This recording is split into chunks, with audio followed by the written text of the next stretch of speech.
Hello everyone and welcome back to the Horror Hut.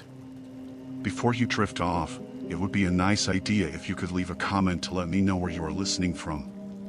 Please don't forget to give the video a like and subscribe to the channel. Right, let's get comfy and relaxed, and let's begin. Story 1, Vanished Hikers on Old Pine Ridge, Abandoned Trail Mystery. The trailhead was nothing more than a cracked wooden sign nailed crookedly to a splintered post, the faded letters barely legible, Old Pine Ridge Loop. Someone had scrawled close beneath it in black marker, but the paint was peeling, and the sign leaned so far to one side it looked ready to fall. I adjusted my pack and stepped onto the path, the crunch of dry leaves and twigs underfoot the only sound besides birdsong. The trail was narrow, overgrown in parts, but not impassable. Old ranger markers hung from trees, faded green squares that once helped tourists navigate but now only served as ghosts of better days. As I walked, I noticed the remnants of campsites, charred rings of stone, flattened patches of grass where tents had once stood, and the occasional rusted can or broken bottle half buried in the soil. Nothing alarming, just the normal leftovers of human presence in the wild. By midday, I found a spot near a small creek to rest. The sun was hot on my back, and the cool rush of water was a welcome relief. I pulled out my water bottle, took a long drink, and unrolled a sandwich. As I ate, I scanned the area. There was no sign of other hikers. That felt odd, considering the trail's past popularity, but the closed sign at the start had probably scared most people off. Still, the forest felt alive, not empty. Every rustle in the underbrush set my nerves on edge, but I told myself that was normal wild animals, wind, my own imagination. I decided to push a little farther, hoping to find a better campsite before nightfall. The trail twisted and climbed, roots jutting out like gnarled fingers, and the air grew cooler under the thickening canopy. Every so often, I spotted fresh footprints in the dirt boots, mostly, though some looked like sneakers. I crouched to examine them, noting how crisp and distinct they were. Someone had passed this way recently. That was strange. The trail was supposed to be abandoned, but here were clear signs of other people. I followed the footprints cautiously, curiosity pulling me forward. They led to a clearing where a campsite had been set up, a small tent frame with poles but no covering, a backpack left on its side, and a scattering of canned food nearby. There was no sign of anyone around, and the gear looked hastily abandoned. I called out softly, "Hello?" No answer. My stomach tightened. Something about the scene felt wrong, as if whoever had been here left in a hurry. I took out my phone to snap pictures and maybe leave a message in a note app, but the screen stayed stubbornly blank, no signal. Not surprising, given the remote location, but isolating nonetheless. I made a mental note to leave a physical note of my own, just in case. As afternoon edged toward evening, I found a sheltered spot beneath a cluster of firs and set up my own camp. I built a small fire ring with stones and gathered dry wood, trying to ignore the unease settling deeper in my chest. I kept thinking about the footprints and the abandoned campsite. Who were they? Where had they gone? And why had they left so suddenly? Night fell faster than I expected, and the forest darkened into a near impenetrable shadow. The fire crackled, casting flickering light on the surrounding trees. I lay back on my sleeping pad, staring up through the branches at a patch of sky dotted with stars. The silence was overwhelming. Every snap of a twig or rustle of leaves made me jump. Sleep didn't come easily. I kept hearing noises, footsteps, whispers of movement just beyond the firelight. I told myself it was the wind, animals, or my own nerves playing tricks. Still, I felt watched. The idea made my skin crawl. I thought back to the stories I'd heard of people disappearing here, of travelers who vanished without a trace. I had always dismissed them as campfire tales, exaggerations born from the forest's eerie atmosphere.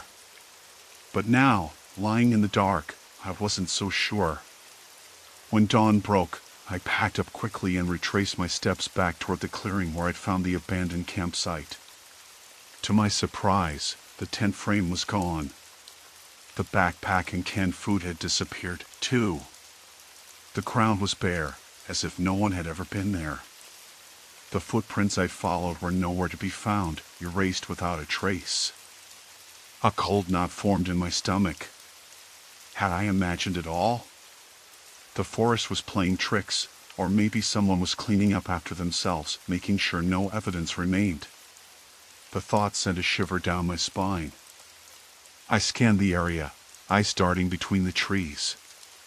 Something was wrong. The trail that had seemed so welcoming yesterday now felt like a trap. I shook my head, trying to dispel the growing fear. I told myself to focus on the hike, on getting out safely. But as I moved forward, I couldn't shake the feeling that the forest was watching me back and that I was not the only one out here. Every step I took, the silence seemed to grow heavier, pressing in on me from all sides. I kept glancing over my shoulder, half expecting to see anyone emerging from the shadows. But the trail remained empty, the forest indifferent. Still, I knew better than to trust appearances. I had entered the old Pine Ridge Loop looking for peace. Instead, I had stumbled into something far more unsettling. And the worst part was, I was just getting started. The forest didn't just erase the campsite, it erased any proof that anyone had been there at all. I tried to focus on the trail ahead. The morning light filtered weakly through the eye canopy, casting mild shadows that played tricks on my eyes. Every step felt heavier, like I was pushing through invisible resistance. I kept scanning the ground for footprints, but the dirt was hard-packed and unyielding, and the leaves were intact as if no one had disturbed them for weeks. It was the opposite of what I expected. Usually, a trail this neglected would be littered with signs of visitors, discarded wrappers, broken branches, even the occasional campfire ring. But here, nothing. And that absence was starting to feel deliberate. About 2 hours into the hike, I came across a clearing where I knew from the faded map there should have been a campsite. I squinted, looking for the usual signs: scorched earth, crushed grass, a fire pit, but the area was pristine. A few wildflowers swayed gently in the breeze, and a scattering of pine needles lay undisturbed. Even the ground where the tent had once been pitched was smooth, as if freshly raked. My heart hammered against my ribs. If someone was out here making sure the trail stayed empty, why? What were they hiding? I scanned the tree line, searching for anything out of the ordinary. No movement. No glint of metal or fabric catching the sun. Just trees and silence. I sat down on a log, pulling out my water bottle and taking a long drink. As I rested, I pulled out my phone to check the GPS and see how far I'd come. Signal was patchy, no surprise in a place so deep in the forest. But then something else caught my eye, a notification from a local hiking forum I checked before the trip. Someone had posted a message the day before, warning about strange things happening on the old Pine Ridge Loop. The post was vague, mentioning missing gear and sudden disappearances, but not much else. The username was unfamiliar, and the account was new. I frowned. Was this a warning or a prank? I pocketed the phone and stood up, determined to keep moving. I couldn't let paranoia get the better of me. Besides, if there were people out here wiping out evidence of others, I'd find out soon enough. By midday, the trail twisted sharply uphill. The incline was steep, and the underbrush thickened, making every step a fight. Sweat dripped down my forehead despite the cool air. I kept my eyes peeled for any sign of recent activity. Then, just as I was about to take a break, I spotted something on the ground, a scrap of fabric, half buried in the dirt near a cluster of rocks. My breath hitched. The cloth was faded, olive green, like a piece of a jacket or a torn sleeve. I knelt down and carefully pulled it free. It was rough, coarse material, worn but not old. Someone had left it here recently, but there was no sign of who. I stuffed the scrap into my pack, the pit in my stomach deepening. The forest wasn't just erasing signs randomly, it was selective. Someone wanted to make sure no one stayed long enough to leave a trace. I kept moving, the tension tightening in my chest. Every rustle of leaves, every snapped twig made me jump. I tried to tell myself it was squirrels or birds, but the fact that the forest seemed to swallow up any evidence of human presence told me otherwise. Later in the afternoon, I stumbled on what looked like a makeshift fire pit hidden behind a clump of bushes. It was small, just a ring of stones with some charred wood. But the wood looked freshly burned, the ashes still warm to the touch. That meant someone had been here recently. But when I looked around, I saw no footprints leading in or out. The ground was just as undisturbed as before. And the fire pit itself, if it had been here long, should have left some sign, but it was as if it had appeared overnight. Suddenly, I heard a distant snap, a branch breaking somewhere to the north. My heart leapt. I froze, straining to listen. The sound didn't repeat, but the forest felt alive with quiet menace. I debated whether to call out or move toward the noise, but the thought of revealing my position to whoever or whatever was out here kept my mouth shut. The sun was dipping low when I finally reached another clearing. I wanted to avoid camping where I'd found the vanished tent, but options were limited. Here, I found a hollowed-out tree stump and a patch of flat ground just big enough for my sleeping bag. I set up quickly, packing my gear in a way that would let me grab it fast if I needed to run. Before settling down, I walked the perimeter of the clearing several times. The ground was clear of footprints again, but I noticed something new, faint, almost imperceptible scratches on the bark of a nearby pine. They weren't natural. Someone had used a sharp object, maybe a knife or a multi-tool. I crouched to examine the marks more closely. They looked like tally marks, 3 sets of 4 lines, maybe counting days or people. My mind raced. Was this a warning? A message? Or just a way to mark territory? The forest was speaking in signs I couldn't fully understand. And it was clear I wasn't welcome.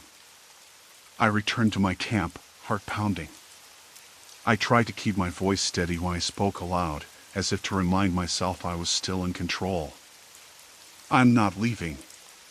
But even as I said it, I felt the weight of the forest pressing down, the invisible threat growing heavier with each passing hour. Nightfall brought a thick fog that rolled in low and fast, swallowing the trees and erasing the familiar shapes I'd come to rely on. I lay awake, listening to the endless rustling of leaves, convinced that every sound was a footstep creeping closer. I wasn't just being hunted by some unseen force. I was being hunted by people, maybe poachers, squatters, or worse, who didn't want anyone poking around Old Pine Ridge Loop. And they had the forest working for them, cleaning up every trace of other hikers. As the fog thickened, I realized the forest wasn't just erasing evidence of others. It was erasing my own tracks. And soon, if I wasn't careful, I'd vanish just like the rest. I didn't know if I'd make it out. But one thing was certain, I wasn't imagining any of this. Something real and dangerous was out here, and it was closing in. The forest was watching. And I was next. Morning arrived with a brittle chill that seeped deep into my bones. The footprints I'd left yesterday, clear, deep impressions of my boots pressed into the damp earth, were gone. Like they'd never existed. I crouched, running my fingers over the soil. The dirt was smooth, unbroken, except for a few faint scratches that looked like animal tracks. My boots had left a mark, but the forest had already erased it. Not just the footprints, but even the crushed grass and snapped twigs. It was as if the earth itself had swallowed every trace of my presence overnight. I swallowed hard and stood, the cold seeping into my legs. I needed to understand what was happening. I packed up quickly, trying not to make too much noise. Every sound seemed amplified in the stillness, the rustle of leaves and snap of twigs echoing like a signal. I moved cautiously along the trail, eyes scanning for anything out of place. About 100 yards ahead, something caught my attention. A pair of boots, leaning against a tree, muddy and worn. I froze, heart hammering. They looked fresh, too fresh to have been left long. I approached slowly, my hand hovering near my pocket where I kept my knife.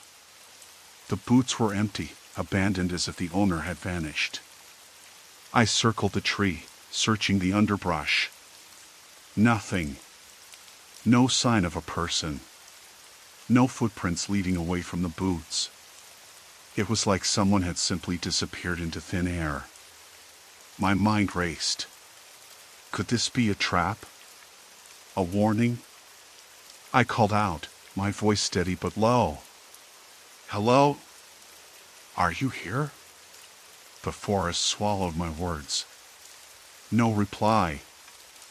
I scanned the tree trunks, looking for marks or signs. Nothing except the tally marks I'd found yesterday, carved deeper now, as if someone had sharpened the blade and retraced them. I crouched down and traced the lines with my finger again. 3 sets of 4 tallies.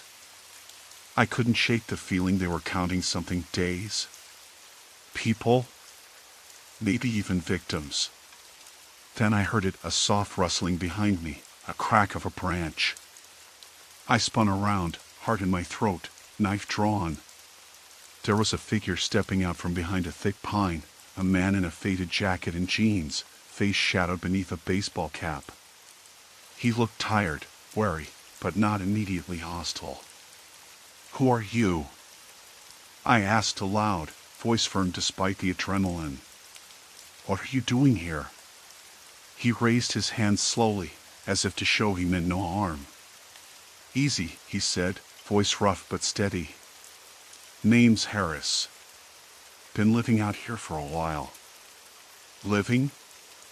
I repeated, disbelief tightening my chest. Why?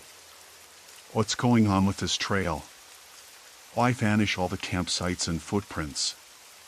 Harris glanced around nervously and lowered his voice. You don't want to be here. Not safe.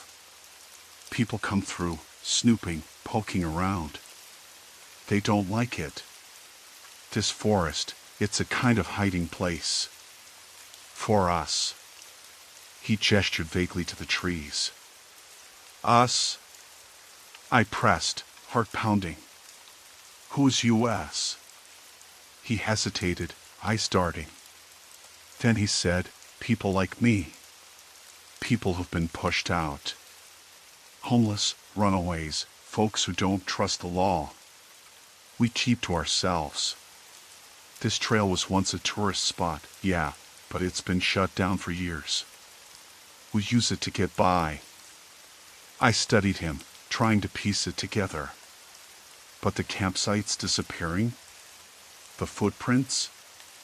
That's not nature. Harris nodded slowly. No.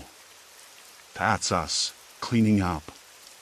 We can't have outsiders knowing where we are. So when someone new shows up, we erase the traces. Burn the camps, move the gear. Make it look like no one was ever here. A cold knot tightened in my stomach. So the forest isn't erasing anything on its own. It's people. You and whoever else. Exactly. Harris's voice was low, almost a whisper. We're the forest's ghosts. We watch, move in the shadows. If you don't belong, you disappear. The weight of his words crushed me. I wasn't imagining the vanishings. It was real. And I was being hunted not by some supernatural force, but by desperate people protecting their fragile sanctuary. Why didn't you warn me? I asked, voice barely above a whisper. He looked away, conflicted. Some of us wanted to. But others, they don't trust outsiders. They think you're a threat. If you stay, you're in danger. I swallowed and glanced back down the path I'd come. No footprints. No sign I'd been there before today. The forest was a trap, a place where evidence of people was erased daily, leaving only silence and shadows. I'm not leaving, I said aloud, the same words I'd spoken last night. This time, with a bitter resolve. But I need to know how to stay alive here.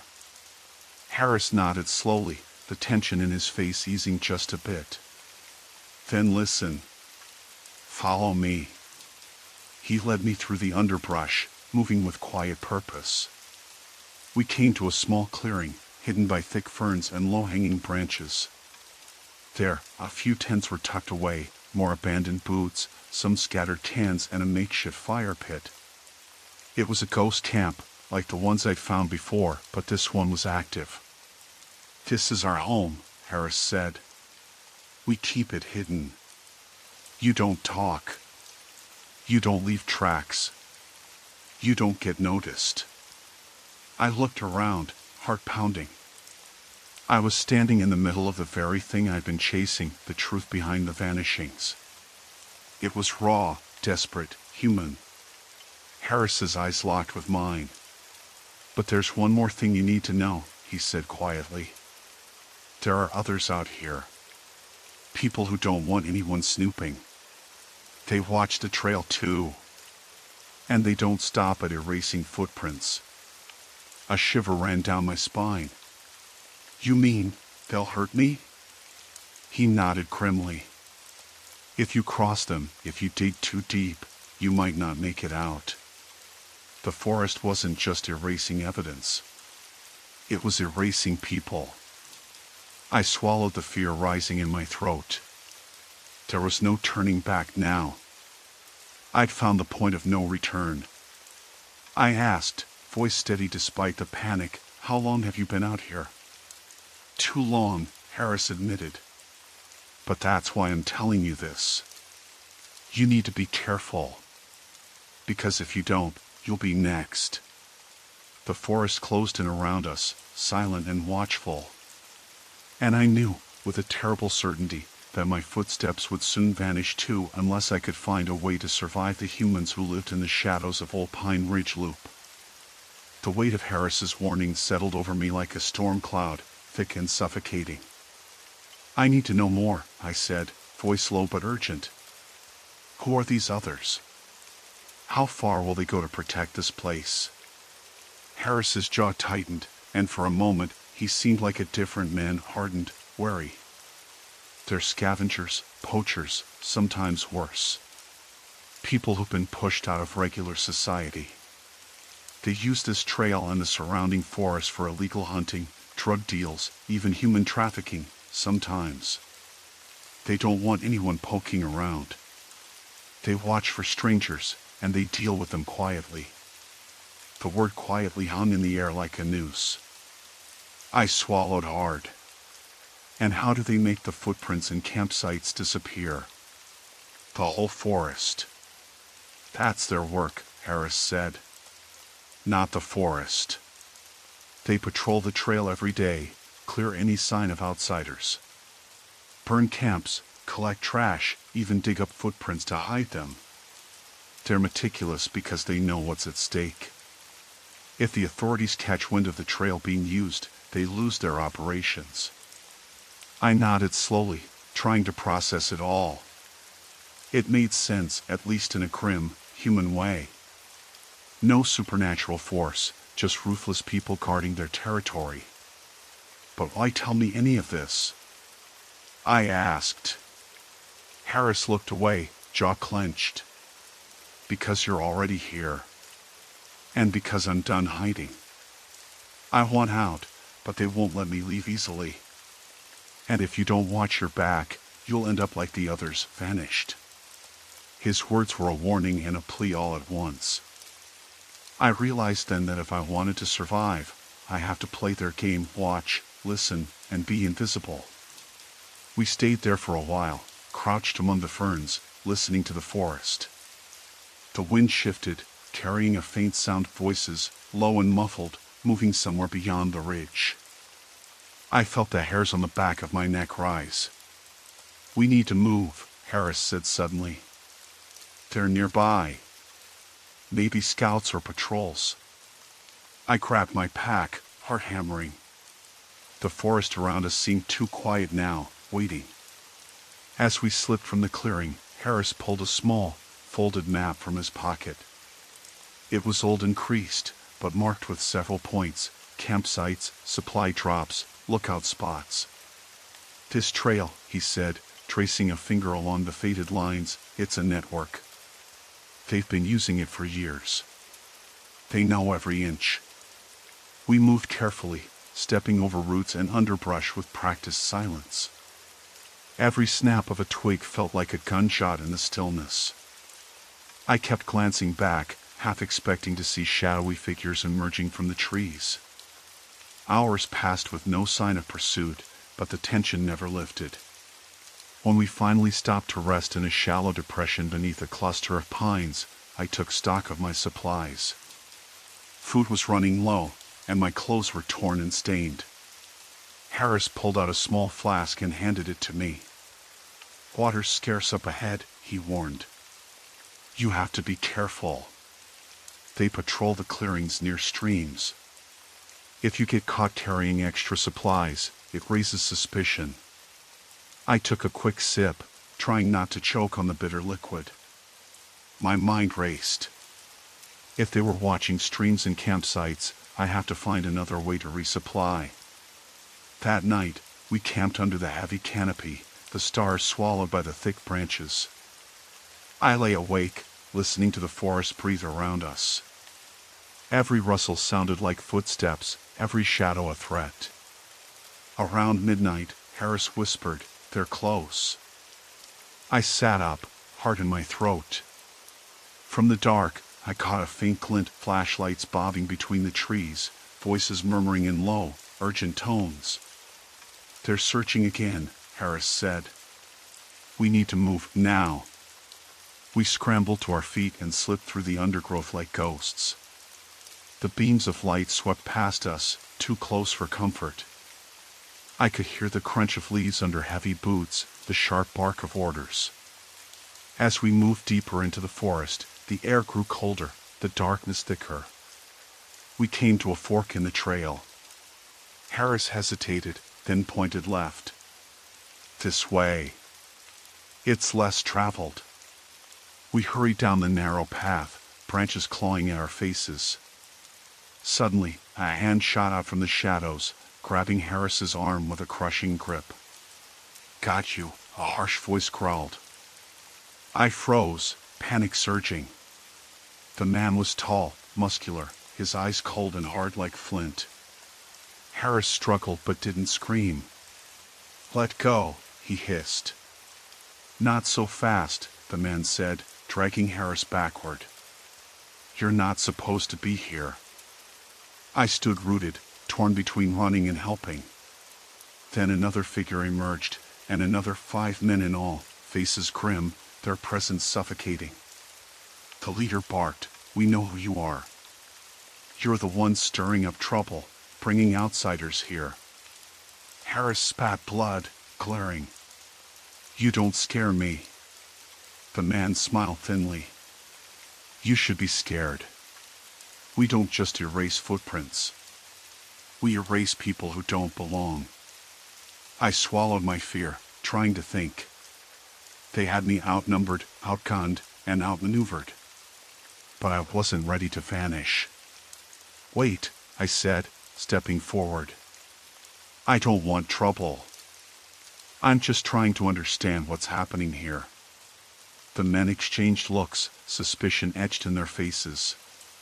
The leader's eyes narrowed. "Understanding doesn't get you out alive." Before I could react, one of the men grabbed my arm. The grip was tight, painful. Harris lunged forward, but a swift blow to his ribs sent him crashing to the ground. "Enough," the leader snapped.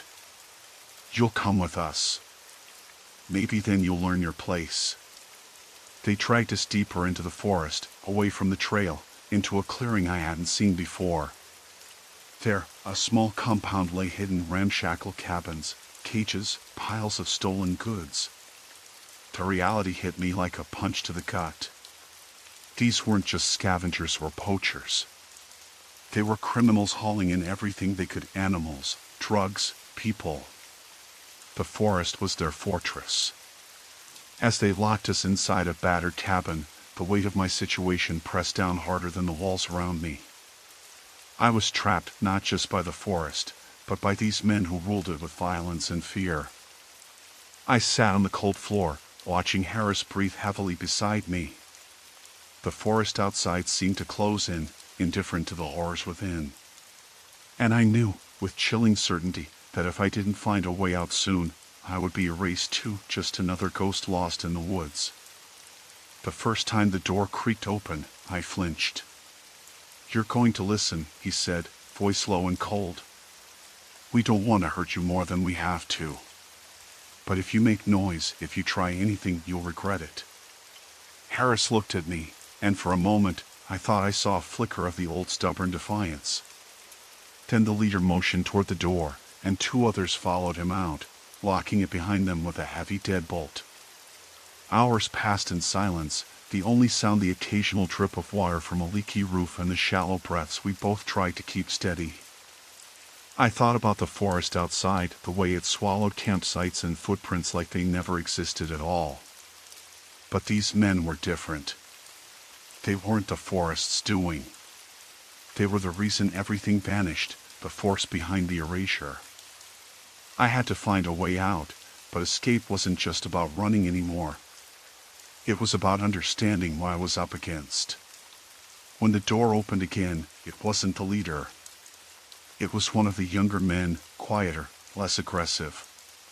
He tossed a small bundle of stolen supplies onto the floor, a few cans of food, a half-empty bottle of water, some threadbare blankets.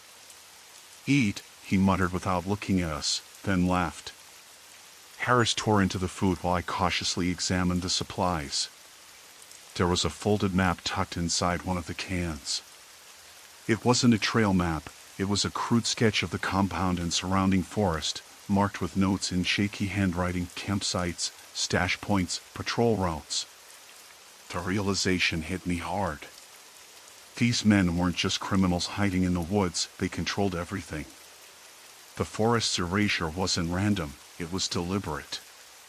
They built a system to erase evidence of their presence, to keep outsiders from finding what they were doing. The missing campsites, footprints, even discarded items, they were all part of a carefully maintained illusion. I needed a plan. That night, I listened through the thin walls, memorizing the men's shifting footsteps and muffled conversations. They talked about shipments, about new people captured, about cleaning up the forest for another run. The leader's voice was always sharpest, always in control. But beneath it all, I caught something else, a hint of fear. By dawn, I'd pieced together their routines. They weren't invincible. They made mistakes. They were human. At first light, when the guards shifted, I whispered to Harris, "We have to move before they start the next patrol. There's a gap, maybe 20 minutes. He nodded, grim but alert. We slipped out of the cabin, careful not to touch the walls. The compound was still half asleep, the men slow from exhaustion or maybe complacency. We moved fast, sticking to shadows and cover, avoiding the cages filled with animals and worse. I kept my eyes on the leader. He was pacing near the edge of the clearing, scanning the trees like he knew we'd try something. I realized then that the forest wasn't erasing us, it was the men, using the forest as a shield. We reached the edge of the compound. Beyond it, the trail I'd been following was gone, just as I'd feared. No footprints, no signs of passage. I looked back once more and caught the leader's eyes meeting mine. He smiled, slow and cold. "You're not leaving," he said. That smile was the last thing I saw before the first of them tackled us to the ground. I woke up hours later, tied to a rough wooden post near the center of the clearing. My mouth was dry, and my wrists ached. Harris was beside me, bruised but conscious. The leader stood before us, flanked by his men. "You think you can just walk in here and take from us," he said. "This forest is ours. Every camper, every hiker, gone, because we want it that way. We erase all traces. People like you are liabilities." I swallowed my fear. "Why? What do you even want?" He laughed, a bitter sound. "Power. Money. Control. The forest is the perfect hiding place. No one bothers looking once they realize the trail's vanished.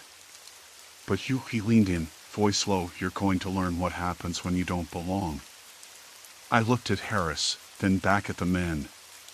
There was no heroics left in me, only cold calculation. If we wanted out, we'd have to use what little they hadn't taken from us, our minds. That night, as the camp settled into uneasy quiet, I whispered to Harris about the patrol schedule and the weak spots in their perimeter. We agreed on a desperate plan: create a distraction, then run for the old fire lookout tower I'd spotted on the map. It was far, but it was the only place that might give us a vantage point and maybe a chance to signal for help. The next day, just before the midday patrol, we put the plan in motion. Harris started a small fire near one of the supply piles, using scraps of cloth and dry leaves. The men scrambled, shouting orders, rushing to contain it. In the chaos, we slipped away, moving fast through the underbrush. The forest was dense, the path treacherous, but adrenaline pushed us forward. Behind us, the compound burned. We reached the fire lookout tower just as the sun began to set. It was old and rickety, but the ladder held. We climbed to the top, breathless and battered. From there, the forest stretched endlessly, a sea of green that swallowed the trail whole. But I spotted something far in the distance, a narrow ribbon of smoke rising from the edge of the woods. A campfire. Signs of life. I grabbed the old radio transmitter I'd found in the cabin, damaged but possibly functional. With trembling hands, I fiddled with the knobs, sending out a weak but steady SOS. Hours passed. The forest around us seemed to hold its breath. Just as I was about to lose hope, a crackling voice came through the static, faint but unmistakable. "This is Ranger Unit 14. We received your signal. Hold tight. Help is on the way." Relief flooded me, raw and overwhelming. Harris and I exchanged a glance, a silent promise that we might just survive this. But even as the rescue drew near, I knew the forest would keep its secrets. The men, the criminals, would disappear into the shadows again, erasing every trace of us, every sign that this nightmare had ever existed. And I would carry that with me forever, the knowledge that some places are lost, not to ghosts or monsters, but to human greed and cruelty, hidden beneath the indifferent canopy of trees. As the sounds of approaching helicopters grew louder, I closed my eyes for a moment. The forest was still out there, watching and waiting, ready to erase the next soul foolish enough to wander too deep. But I wasn't next. Not this time. Story 2, Silent Intruder, Haunting Office Breach. The office had never felt as empty as it did that night. The building's security desk was just down the hall from my cubicle, but it was unmanned after 10. The large banks of monitors showed the usual views: the parking garage, the main entrance, emergency stairwells, and the loading dock. I glanced at them every so often, mostly out of habit. The cameras were supposed to be a reassurance, but tonight they felt more like a reminder of how vulnerable I was. At around 10:15 p.m., as I was double-checking some figures on my spreadsheet, my phone buzzed. It was a text alert from the building's security system: breach detected, loading dock door. I frowned, setting down my pen. The loading dock was on the far side of the building, a place I rarely visited unless there was a delivery. I stood up and made my way toward the security monitors. The screen showed the loading dock, but the area was empty. No movement, no figures lurking in the shadows. A cold knot formed in my stomach. Maybe it was a false alarm. The security system was prone to glitches, especially after the recent software update. I tried to brush it off but kept my eyes glued to the camera feed. 5 minutes later, the phone texted again, unauthorized entry, rear stairwell. I pulled up the stairwell camera, which gave a grainy, black and white view of the emergency exit stairs. I saw nothing but the dimly lit corridor. I walked over to the window nearest the stairwell to see if anyone was outside, but the lot beyond was deserted. Not even a car parked there. The calls persisted, each alert more urgent than the last. Breach confirmed, east side entrance. Movement detected, 11th floor hallway. Each time, I checked the cameras, but there was no one. No shadows, no flicker of movement. It was as though the system was detecting something that didn't exist. That's when a thought struck me. The only other person with access to the building was Mark. Mark, my coworker, who had been fired 3 weeks ago after the company discovered he'd been stealing sensitive documents.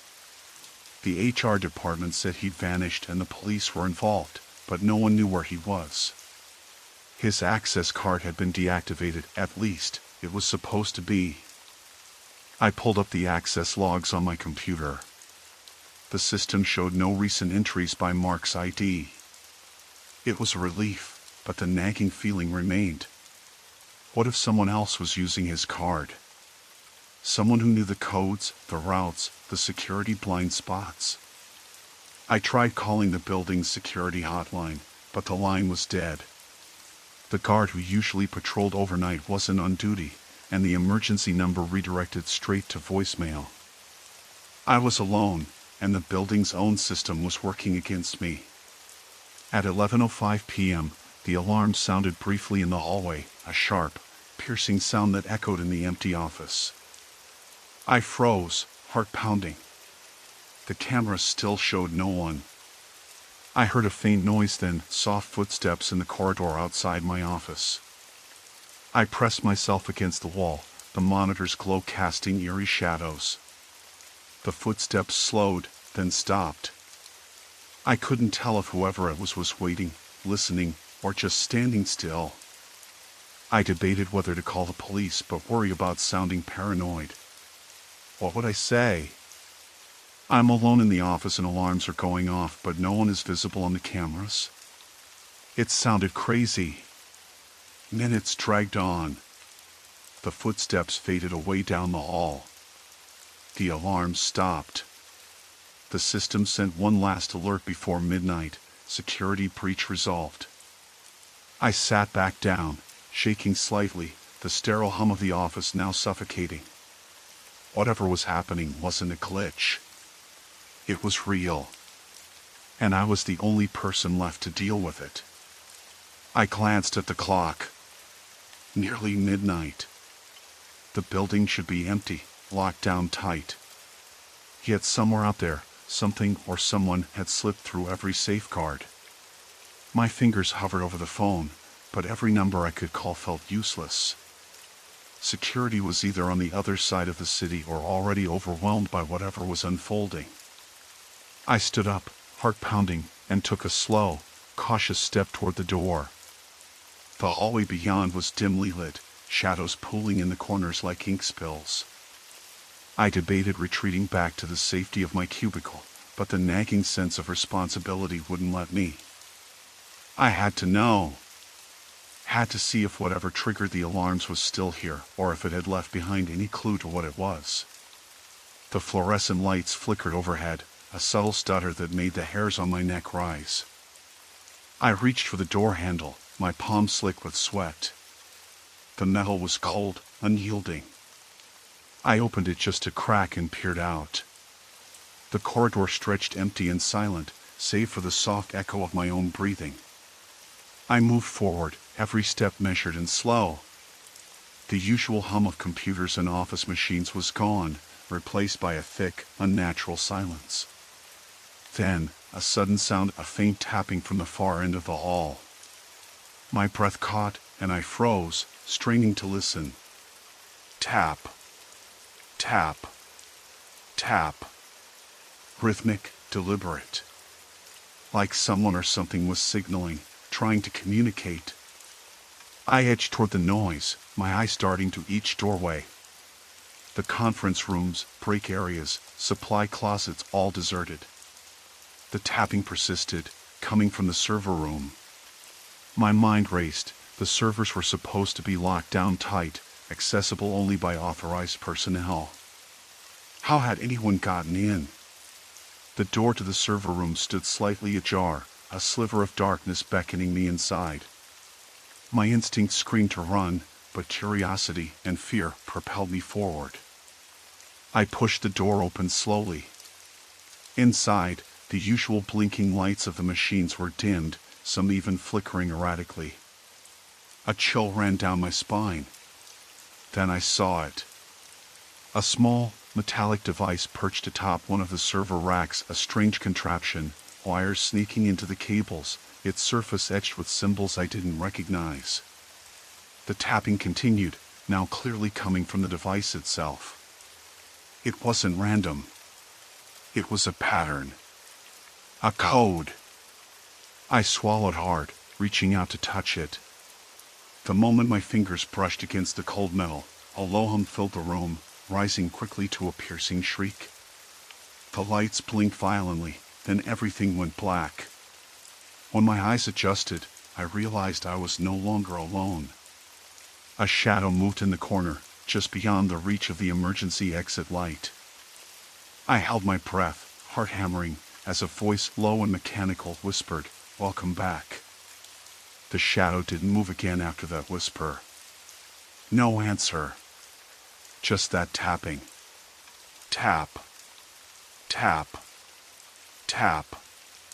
Like Morse code, but I couldn't make sense of the pattern.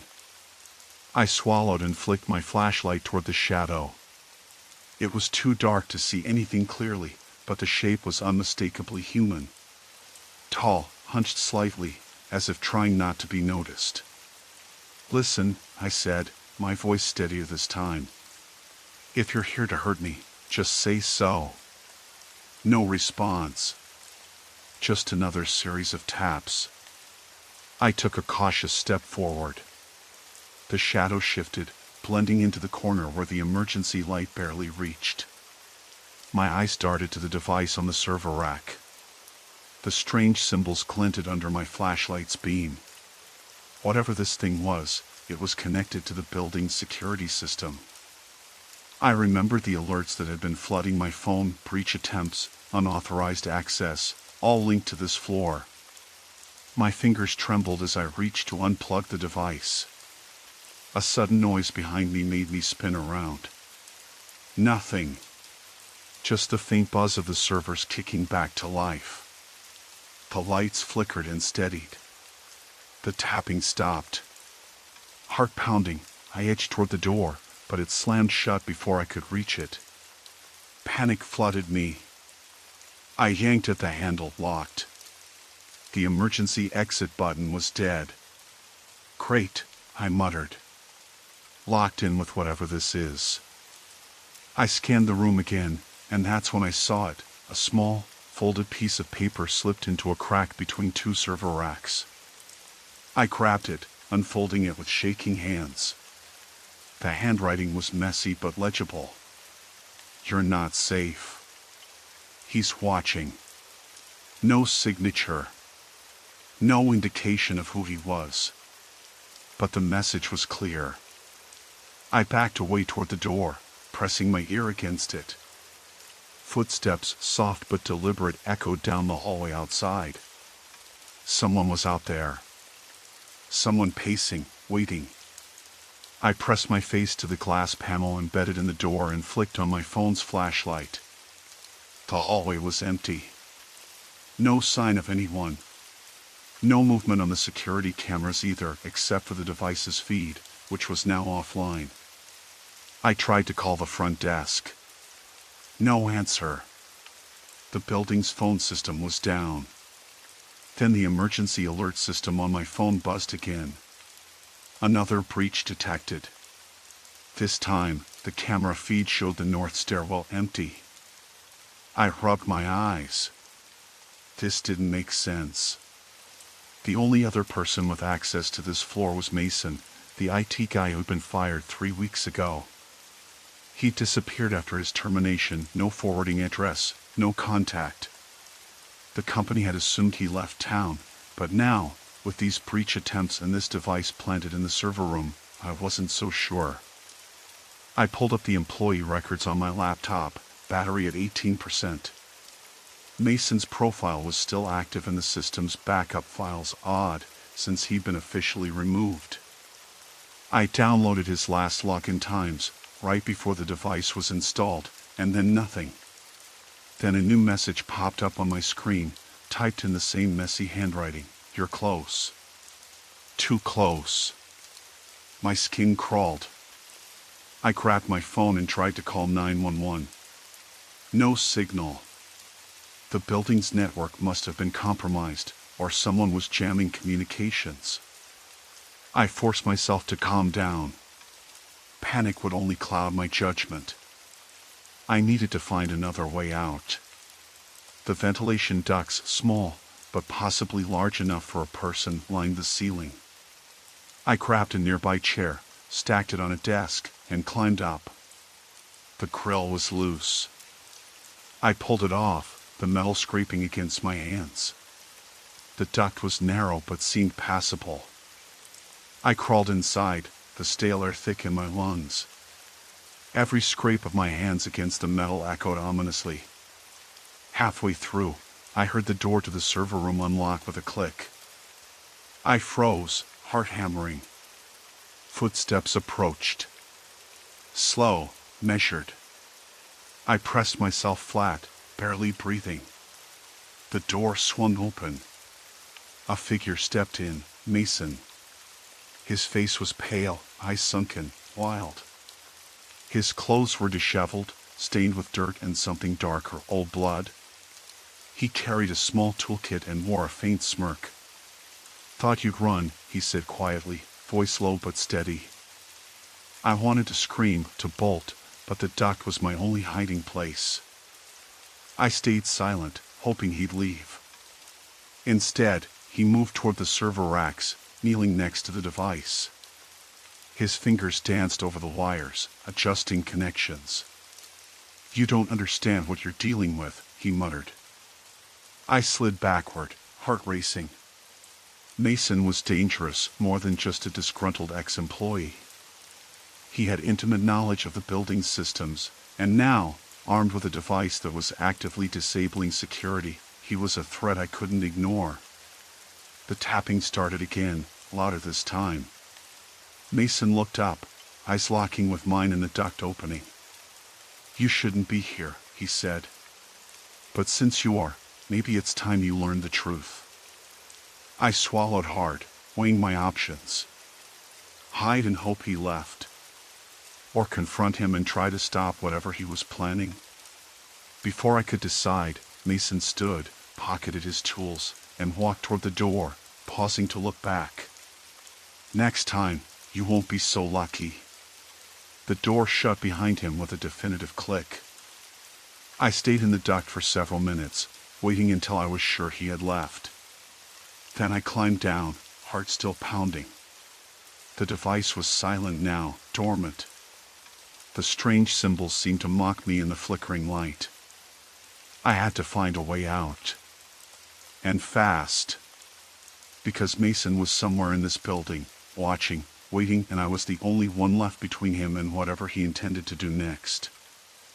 I sat on the cold tile floor beside the server racks, every muscle trembling, the aftershocks of adrenaline still pulsing through my veins. The hum of the emergency lights was the only sound as I reached for my phone. No signal. Of course not. The building's thick concrete walls and the underground server room shielding turned it into a dead zone for calls and internet.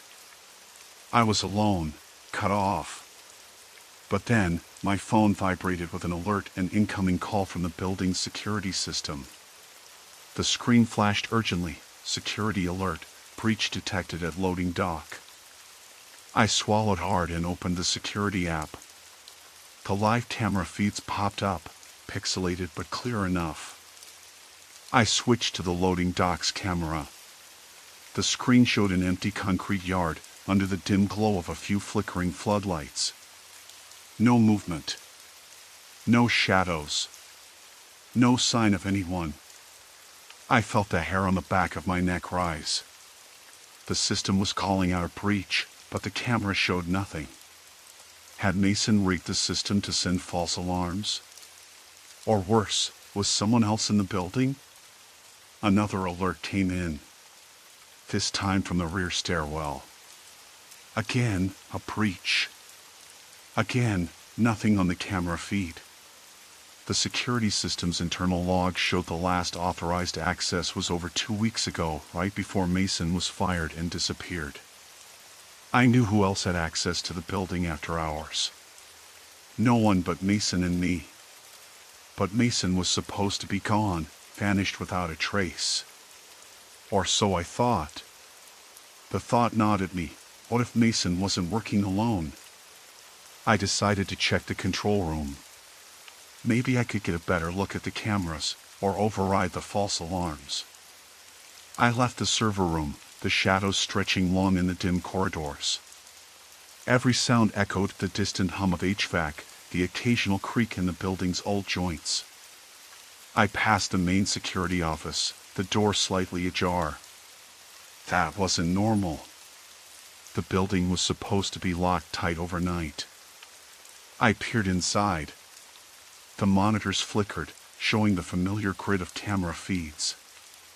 I noticed a figure hunched over the console, their back to me. I froze. "Hello?" I called softly. The figure didn't move. I stepped closer, heart pounding. Then the figure turned, and it wasn't Mason. It was someone else. Someone I recognized. Someone I never expected to see here. "Why are you here?" I asked, voice shaking. They smiled, a cold, calculated grin. "You've been digging where you shouldn't. It's time you learned the truth." I backed away, realizing I was no longer the hunter, I was the prey. The building's quiet hall suddenly felt suffocating, shadows no longer just shapes but threats. The breach alerts weren't mistakes.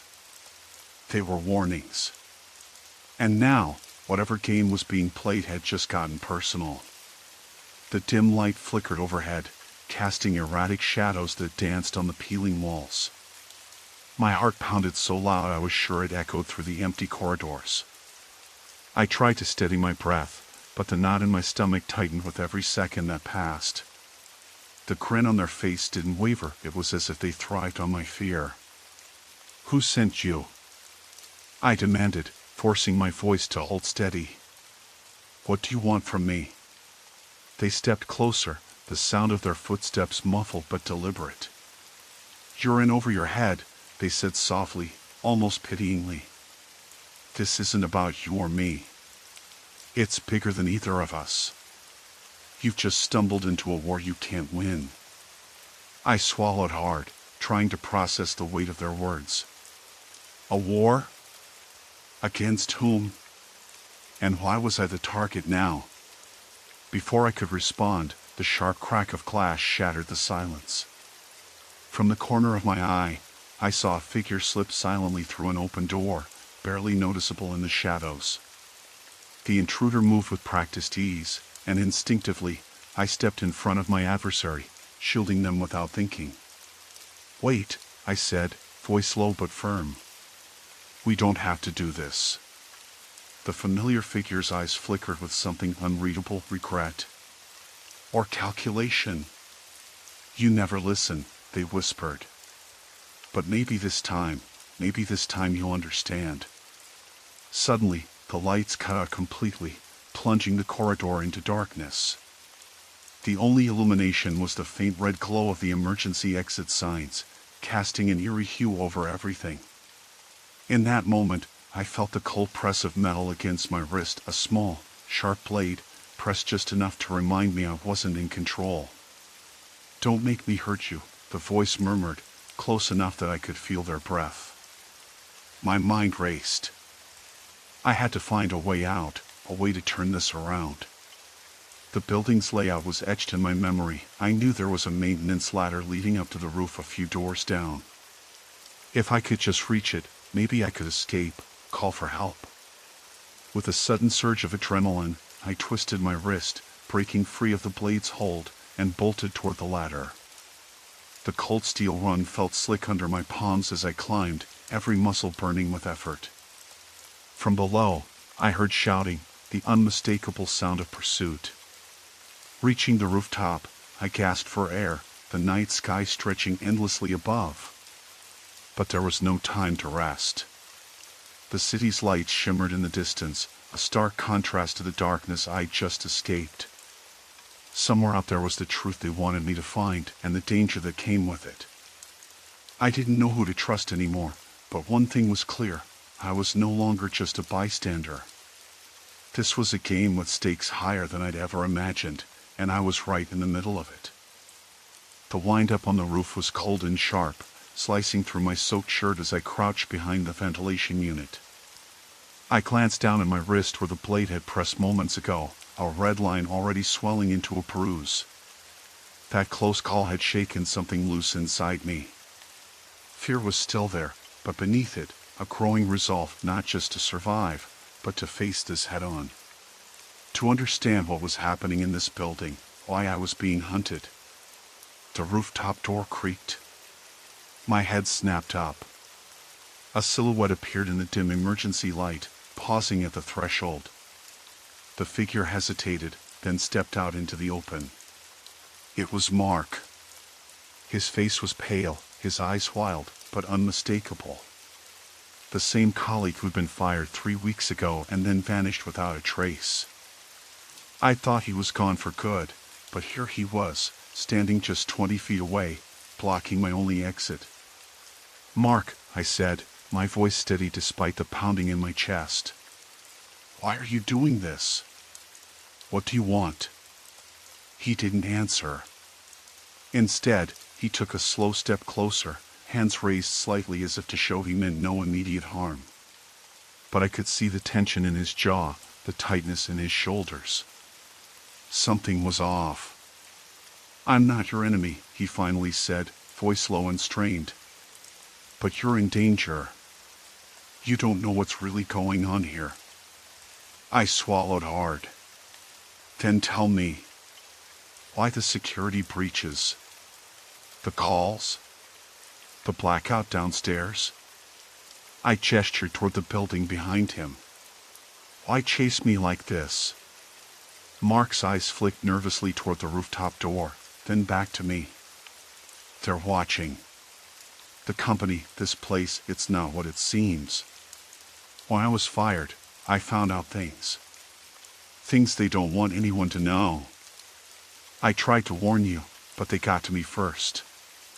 "Who?" I demanded. "Who's they? And why me?" He exhaled sharply, the breath visible in the cold night air. "The higher-ups. The ones controlling the security system, the cameras, everything. They've been covering up illegal activities, data theft, financial fraud. I had proof. I tried to leak it. But then they erased me. Or tried to." My mind reeled. It fit with the strange glitches I'd noticed in the system, the unexplained access logs. But why involve me? Why am I involved? Because you're the only one left who's not compromised. And because they think you'll stop looking if they scare you off. He took another step forward, voice dropping to a whisper. "I've been trying to protect you. That's why the calls, the alerts. I hacked the system to warn you, to keep you alert." His words hung between us, heavy and confusing. I wanted to believe him, but the fear clawed at my throat. If you're trying to help me, why did you chase me down with a knife? Mark flinched. I didn't mean to scare you. I had to make sure you were serious. That you wouldn't run off without listening. I stared at him, weighing his explanation. Every instinct told me to be cautious, but the desperation in his eyes was real. Suddenly, the rooftop door slammed behind him. The wind picked up, carrying the faint sound of voices from below, urgent, angry, close. We don't have much time, Mark said quickly. They're coming for both of us now. I can get us out through the fire escape on the east side. But you have to trust me. I nodded, adrenaline sharpening my focus. Together, we moved toward the fire escape, feet pounding against the metal grate. As we descended, I kept glancing back, heart in my throat, hearing the unmistakable shouts of pursuit grow louder. Halfway down, Mark stopped, his hand gripping my arm tightly. Stop, he hissed. They're right behind us. I peered around the corner of the stairwell. Two figures emerged from the rooftop access door, flashlights cutting through the darkness. They were security guards uniformed, but their faces were hard, ice cold. One barked into a radio, target sighted. Don't let them escape. The chase was on again. We dropped to the next landing and pressed our backs against the wall, breath shallow. Mark pulled out a small device, a modified keycard with wires sticking out. This will disable the security locks on the lower floors for a few minutes. We need to get to the loading dock and out of here before they regroup. I barely registered the technical jargon. All I knew was that we had to keep moving. The guard's footsteps echoed louder, and then a flashlight beam swept the stairwell. We held our breath, frozen against the cold concrete wall. The beam passed just inches from us before turning. I felt Mark's hand tighten on mine. Now! We sprinted down the remaining flights, the device buzzing faintly in his palm. Doors slid open ahead of us, unlocked, and we dashed through the labyrinth of service corridors. Behind us, the shouts grew frantic. I risked a glance and saw more security personnel flooding the hallways, blocking off exits, herding us like prey. At the loading dock, Mark swiped the device over the main door's reader. The lock clicked open with a satisfying hiss. We burst through into the night, the cool air hitting my face like a shock. Freedom. But the street was eerily empty, no cars, no passers-by. Just the distant hum of the city. Mark pulled me into the shadows beside a delivery truck. They control the cameras. They can see everything inside. But outside, we have a chance. I nodded, heart still racing. What now? He looked me in the eye, the desperation replaced by grim determination. We expose them. The evidence I have is enough to bring the whole operation down. But we need proof, and we need to get it out. Suddenly, a sharp noise, a slip of metal on concrete, made us both freeze. From the alley behind the truck, a figure emerged, stepping into the weak glow of the streetlight. The unmistakable face of one of the security guards. He smiled coldly. Going somewhere? Mark's hand moved to his pocket, pulling out a compact stun gun. Back off. The guard laughed, slow and cruel. You don't get it, do you? You're not walking out of here. Not tonight. I swallowed hard, the weight of the situation crashing down. The man stepped closer, confident, predatory. This wasn't about security anymore. This was about control. And I was trapped in the middle of a dangerous game where the rules were written by people who would stop at nothing. Mark stepped in front of me, the stun gun crackling faintly. You want to fight? You've got one. The guard's smile faded, replaced by a sneer. You're both fools. As the tension snapped, I realized the nightmare had only just begun. The breach wasn't an accident. It was a trap, and we were right in the center of it. The guard's sneer twisted into a snarl as he lunged forward, but Mark was faster. "We don't have time," Mark whispered, glancing nervously toward the empty street. "We need to get inside. Now." I nodded, swallowing the lump in my throat. Every second felt like a countdown to something worse. We slipped past the delivery truck and moved toward the side entrance I'd used earlier that night. The door was still unlocked, probably from the chaos earlier. We slipped inside and shut it quietly behind us. The office was eerily silent again. The hum of the air conditioning was the only sound, but it felt hollow, like the building itself was holding its breath. I glanced at Mark. "What now?" "We can't just sit here." Mark pulled out his phone and connected it to the security terminal at the reception desk. He started pulling up the camera feeds from the outer perimeter. The breach alerts had stopped for now, but the feeling that eyes were watching didn't fade. "Look," he said, pointing to a camera feed showing the main entrance. "No one's out there. No cars, no people. But the system keeps flagging a breach in the loading dock area." I leaned in, watching the grainy black and white footage.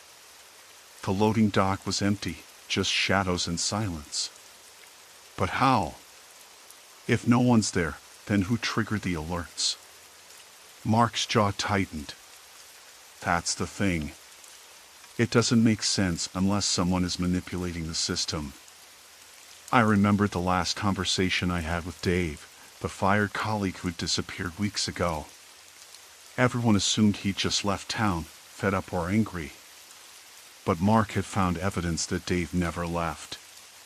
He'd been accessing the building after hours, bypassing security protocols. "Do you think it's him?" I asked quietly. Mark nodded grimly. "He knows this place better than anyone. If he's behind the breach alerts, he's trying to draw us out or send a warning." Suddenly, the security system beeped again. Another breach alert.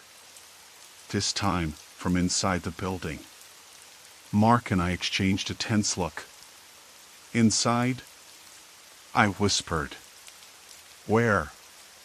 He typed rapidly, bringing up interior cameras. The feed jumped to a hallway near the server room, the heart of the building's network. "Someone's in there," Mark said, voice low. "And they're moving fast." We didn't hesitate. The server room held the proof we needed, the data Mark had been trying to secure all along. If Dave was trying to destroy or steal it, we had to stop him. We moved cautiously down the hallway, each step echoing in the stillness. The fluorescent lights flickered overhead, casting long shadows that twisted and stretched like fingers reaching out. I kept my hand on the stun gun now in Mark's grip, more for comfort than anything else. When we reached the server room door, it was slightly ajar.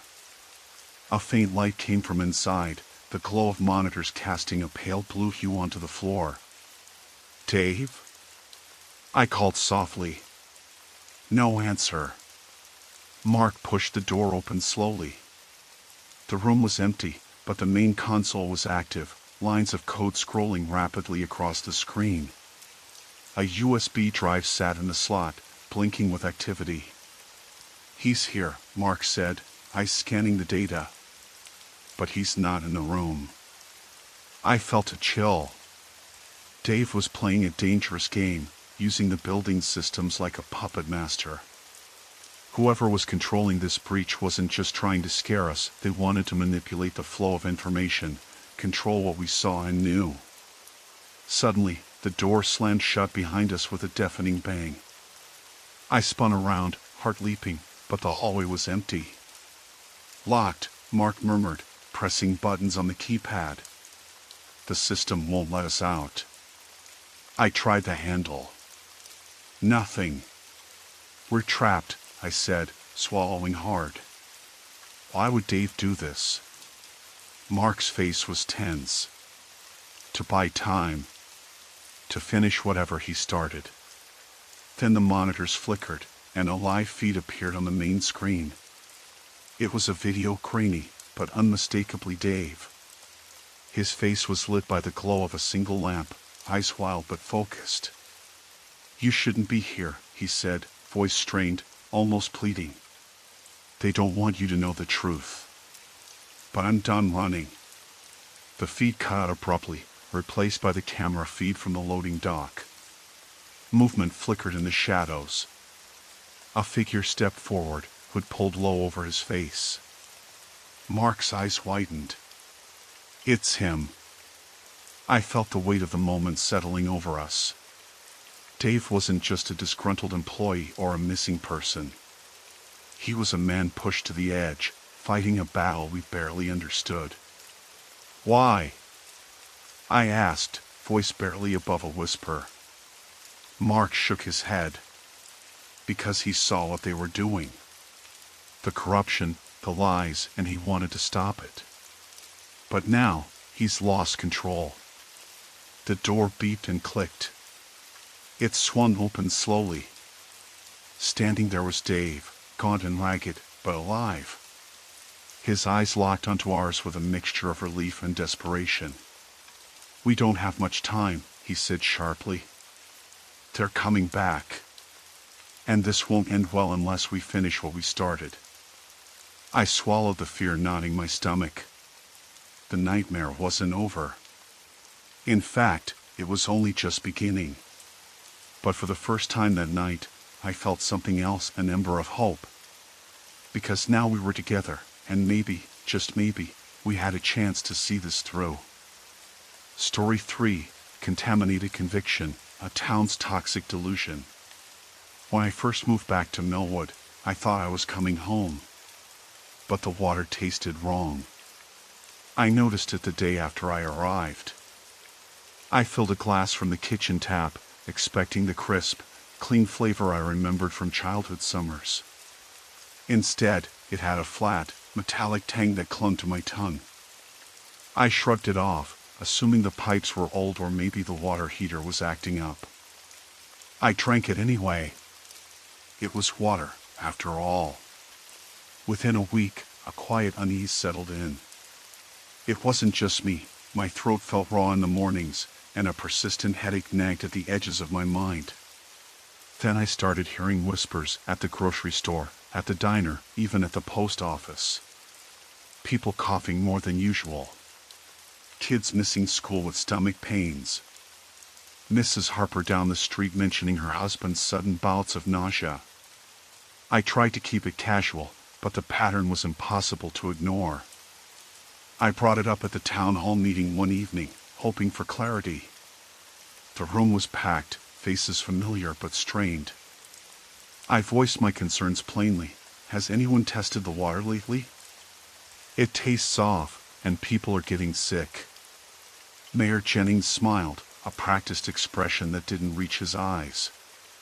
"The water's perfectly safe, Sarah. Our Public Works Department runs tests regularly. There's no cause for alarm." I pressed, "But the symptoms, headaches, stomach issues, are on the rise. Isn't that something to investigate?" He shook his head. "Every year, we see seasonal illnesses. It's nothing unusual. We follow all EPA guidelines. I assure you, the water is fine." And just like that, the conversation ended. No one else chimed in. The room shifted uncomfortably, the silence louder than any protest. I walked out with a knot tightening in my chest. Something wasn't right. Over the next few days, I tried to talk to neighbors, friends from my childhood. At first, they were dismissive. "You're just imagining things," said Mike, my old high school buddy, rinsing the taste of tap water from his mouth like it was a bad joke. "We've been drinking this water forever." But then I noticed how quickly people changed the subject when I mentioned illness or the water. At Jenny's cafe, the usual warmth in her eyes was replaced with a guarded look. "Look, Sarah, maybe don't stir the pot. she said softly when I asked if she'd noticed anything strange about the water. People are scared enough as it is. Scared of what? I wondered. What exactly were they hiding? My background in environmental science gave me a reason to dig deeper. I started by requesting the latest water quality reports from the municipal office. The clerk was polite but evasive. "You can find everything online," she said, sliding a pamphlet across the desk without meeting my eyes. I searched the town's website that night, scrolling through pages that were oddly sparse. The most recent water report was 6 months old, and it showed no issues. Yet the symptoms in town were getting worse, not better. The next day, I stopped by the water treatment plant on the outskirts of town. The building looked worn, the paint peeling. A man in a stained uniform, clipboard in hand, eyed me suspiciously. "I'm Sarah Ellis. I just moved back and wanted to ask about water safety." "There's been talk about some illnesses lately," I said, trying to keep my tone neutral. He grunted. "We do our job by the book. No contamination here. Can I see the latest test results?" He shook his head. "Sorry, that's not for public viewing." His refusal felt like a brick wall. I left with more questions than answers. That evening, I poured a glass of tap water and stared at it in the dim kitchen light. It was clear, but I remembered the taste, sharp, metallic, wrong. I thought back to what clean water should feel like, sliding down the throat, refreshing, neutral, almost invisible. This was something else entirely. By that point, the headache had settled into a dull throb, and my stomach churned unpredictably. I told myself it was stress, but the knot in my gut said otherwise. On a whim, I bought a pack of bottled water the next day. The first sip was like a revelation, pure, crisp, alive. I closed my eyes and savored it, the memory of clean water flooding back. It was as if I'd been drinking poison all along. I started carrying a bottle everywhere, careful not to let anyone see. People noticed. At the grocery store, an elderly woman gave me a sharp look when I grabbed a case of spring water. At the pharmacy, the clerk's smile faltered when I bought multiple bottles. Rumors were spreading faster than I wanted. A couple of neighbors stopped speaking to me, their eyes hard and wary. I got a call from an unknown number late one night. The voice on the other end was low and clipped. "Sarah, you need to stop asking questions. This town isn't what you think it is." I hung up, heart pounding. I wasn't ready to back down. Not yet. I spent the next day digging through old records at the library, scanning newspapers and public notices.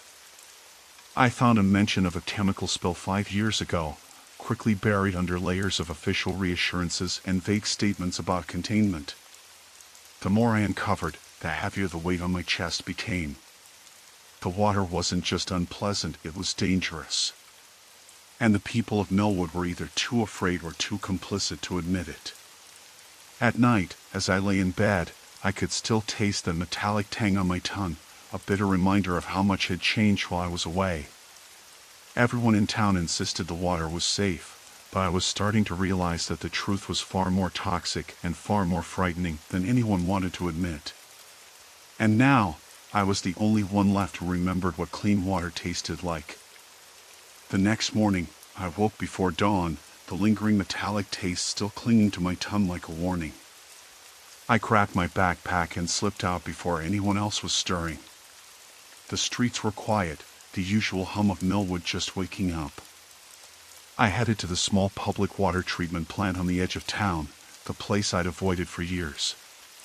It was a modest building, nothing fancy, just a squat brick structure surrounded by chain-link fencing. The sign out front was faded but still legible, Millwood Water Authority. I had no official reason to be there, no credentials or connections. But I figured if anyone could tell me what was really going on, it'd be someone who worked here, or at least, someone who used to.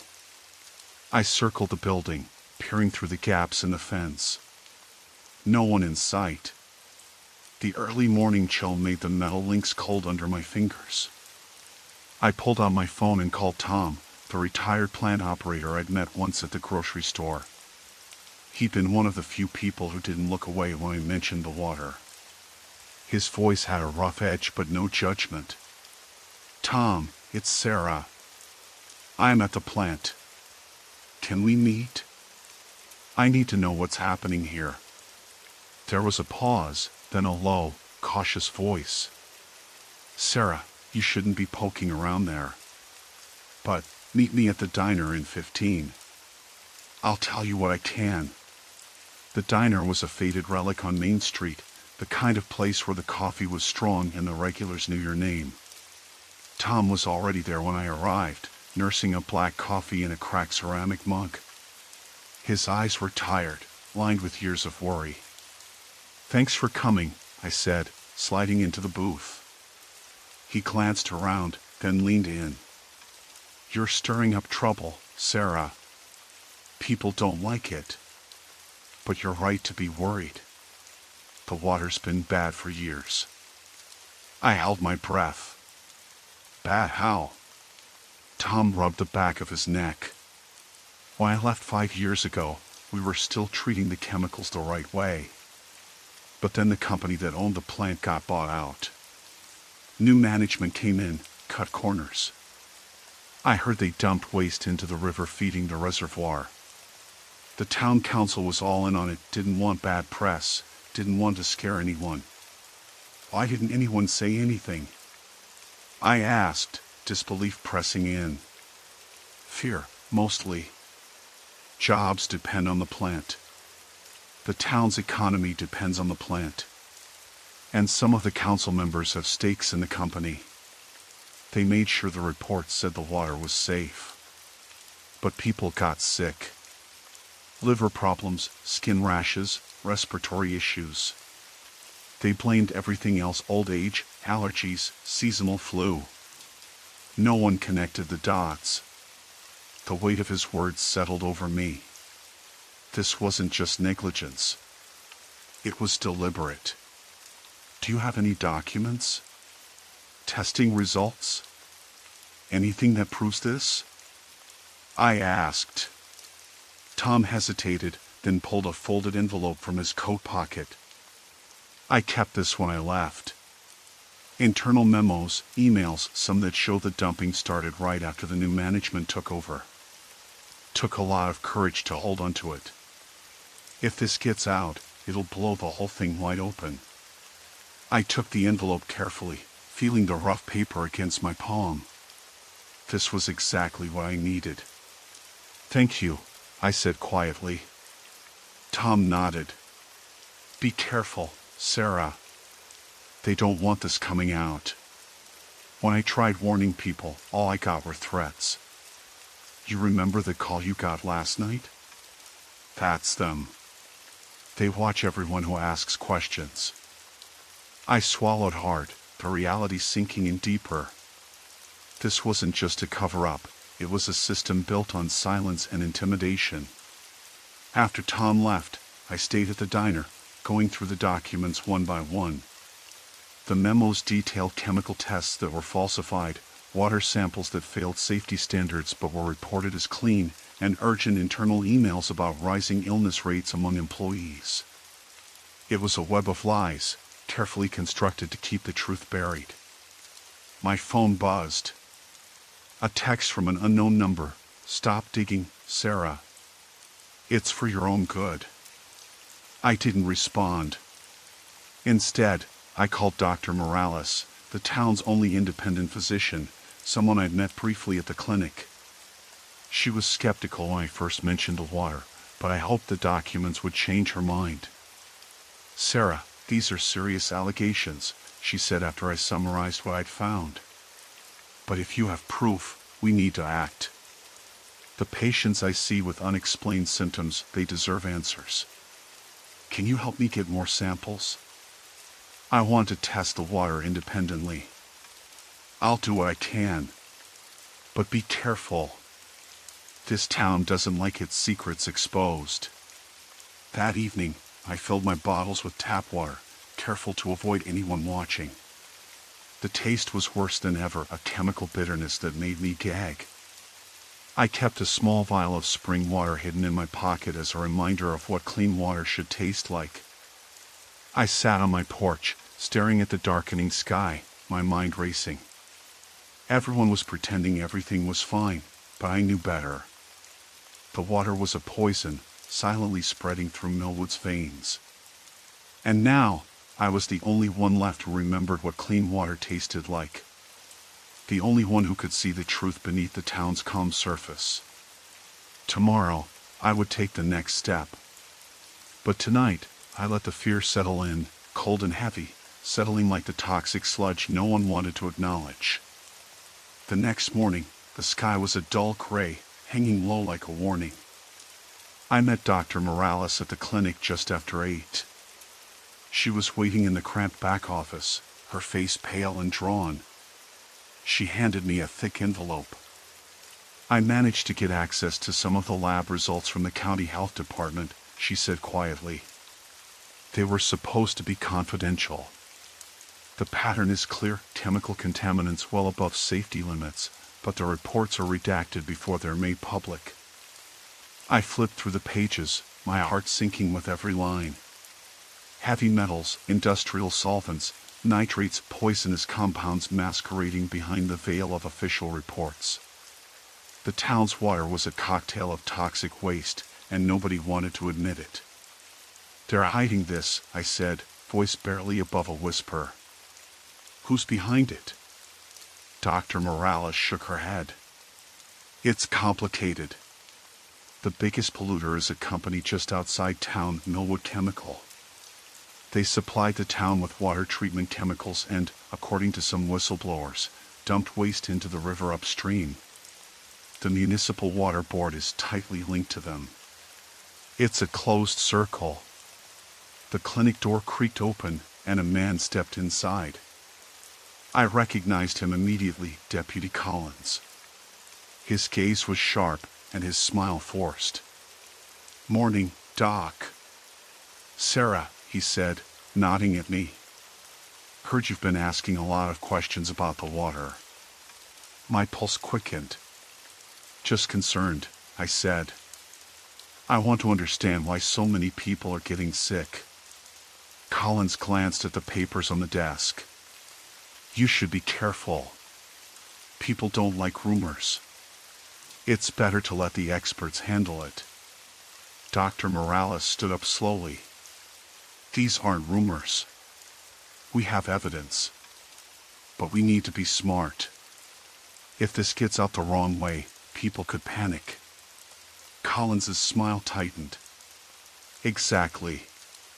So maybe you should think twice about what you do next. He left as abruptly as he came, leaving a chill behind. Morales looked at me. You're on their radar now. I nodded. I'm not backing down. Later that afternoon, I slipped away from the clinic and headed toward the town archives, a dusty room in the old library. If the water board was covering up contamination, there had to be a paper trail. I needed to find records of water testing before the sickness began, to compare with the current data. Inside the archives, the stale air was thick with the smell of aging paper. I sifted through binders and ledgers, my fingers trembling. After an hour, I found what I was looking for, water quality reports from 10 years ago. The difference was staggering. Back then, the water tested clean, clear of toxins, with only minor traces of agricultural runoff. I copied pages with my phone, then dug deeper. Minutes later, a large envelope marked confidential caught my eye. Inside were letters between the town's water board and Millwood Chemical, requests to withhold certain test results, attempts to delay public disclosure, and veiled threats about potential liabilities. My stomach twisted. This wasn't just negligence, it was deliberate corruption. Suddenly, footsteps echoed outside. I froze as the door creaked open. It was Mr. Hawkins, the town librarian, a man I once thought harmless. His eyes narrowed when he saw the documents in my lap. "You shouldn't be here," he said quietly, but with a weight that felt like a warning. "I'm just looking into public records," I said, trying to keep my voice steady. He stepped closer. "Some things are better left alone, Sarah. You don't want to make enemies of the wrong people." I stood up slowly. "I'm not afraid." He shook his head, a sad smile on his lips. "You will be." I left the archives quickly, my heart pounding. Outside, the late afternoon sun filtered through the trees, but it offered no warmth. This town was rotting from the inside out, and now I was tangled in the roots. That night, I sat in my kitchen, the spring water vial untouched on the counter. My phone buzzed again. Another text, this time just 3 words: "Stop now, Sarah." I stared at the screen, then deleted the message. If they wanted to scare me, they would have to try harder. I poured a glass of tap water anyway, the bitter taste filling my mouth like poison. But I swallowed it, a silent promise to myself. I had crossed a line. There was no going back. Tomorrow, I would confront the water board. I would demand answers, expose the lies. Because if I didn't, no one else would. And if they silenced me, the last taste of clean water in Millwood would die with me. Sleep was elusive. Every creak of the old house sounded like a warning, every shadow a lurking threat. I lay awake, mind racing through worst-case scenarios and possible allies. The file I found yesterday, the one they tried to bury, held pieces of a puzzle far bigger than contaminated water. It hinted at corporate greed, collusion, and cover-ups reaching into the highest offices. I clenched my fists. This wasn't just about Millwood anymore. It was about justice, about holding those in power accountable. Tomorrow, I wasn't just confronting the water board, I was standing up to an entire system built on silence and deception. I took a deep breath, steeling myself for the fight ahead. The morning light was weak, gray through the thin curtains, but I was already awake, heart pounding as if I'd run a race in my dreams. I grabbed my jacket and stepped outside, the chill of early spring biting through the fabric. The town was waking slowly. Millwood looked ordinary enough, kids waiting for the bus, the early risers opening shop fronts, the usual hum of cars on Main Street. But beneath that veneer, I knew something rotten was festering in the water, in the air, in the silence.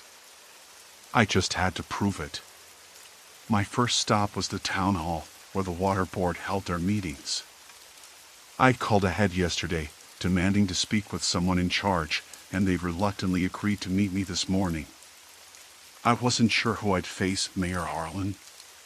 Someone from the water department? Whoever it was, I needed answers. Inside the building, the air smelled of old paper and disinfectant, a sharp contrast to the earthy dampness outside. The receptionist barely looked up when I announced myself. "Water board meeting? I'm here to see Mr. Collins." "Room 3B, she said without expression. "First door on the right." The hallway was narrow and dim, fluorescent lights flickering overhead. I paused before the door, steeling myself. When I knocked, a gruff voice called out, "Come in." Inside, the room was cramped, dominated by a long table scattered with papers, charts, and a few half-empty coffee mugs. At the head sat Richard Collins, the water board director. He was a man in his late 50s, graying hair combed back, eyes sharp but tired. 2 others sat beside him, an older woman with a tight bun and a young man tapping on a tablet. "Miss Carter," Collins said, standing as I entered. "I wasn't expecting you so early. What can we do for you?" I swallowed hard, forcing my voice steady. "I need to talk about the water. About the illnesses. People are getting sick, and I have reason to believe it's not a coincidence." Collins exchanged a quick glance with the others before motioning for me to sit. We've addressed these concerns already. The water meets all safety standards. The state lab tests it regularly. There's no evidence of contamination. I have evidence, I said, pulling the file from my bag and laying it on the table. Internal reports, emails. They show elevated levels of industrial waste, chemicals that shouldn't be there at all. And I've spoken to doctors. They're seeing symptoms consistent with toxic exposure. The older woman leaned forward, her eyes narrowing. Miss Carter, you're stirring up panic without cause. The last thing this town needs is unfounded accusations. I'm not making this up, I said. People are sick. I'm sick. And the water tastes different, like it's been poisoned. Collins sighed, rubbing his temples. Listen, Sarah. We understand your concern, but you have to trust the process. The water board has been monitoring this for years. These complaints are isolated, and frankly, they don't match the data. I'm not asking for trust, I'm asking for transparency, I said. Why won't you release the full test results? Why are some reports missing? Why did someone try to destroy evidence? The room fell silent. Then Collins stood abruptly. That's enough, Miss Carter. We have no obligation to entertain conspiracy theories. If you continue this line of questioning, I'll have to ask you to leave. I felt a flush of anger and frustration, but I kept my voice calm. I'm not leaving until I get answers. At that moment, the door opened. A man in a dark suit stepped inside.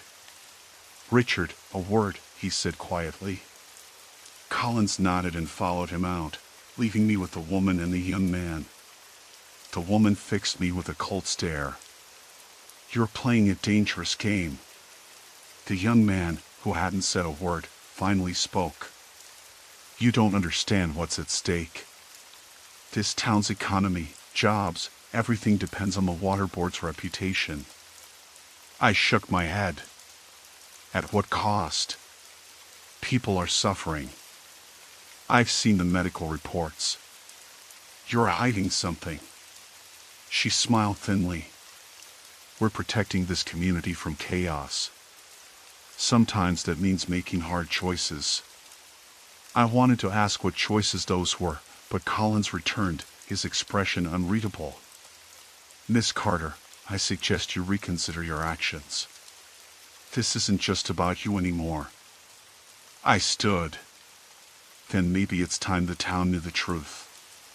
They didn't stop me as I left, but outside, I felt eyes on me, watchful, cold. The fight was bigger than I thought, tangled in politics and power. I realized then I wasn't just up against a waterboard, I was facing a wall of complicity. Later that afternoon, I met with Dr. Mason at her clinic. She was the only one who hadn't dismissed my concerns. Her office was small and cluttered, but the warmth in her eyes gave me a flicker of hope. I've been tracking these cases for months, she said quietly. Neurological symptoms, chronic fatigue, gastrointestinal issues, all pointing to environmental toxins. I'm limited in what I can do without hard proof, but your findings could be the key. Then we need to act fast, I said. If the water's poisoned, more people will get sick. And if the town keeps denying it, we're running out of time. She nodded. I'll help you gather medical data.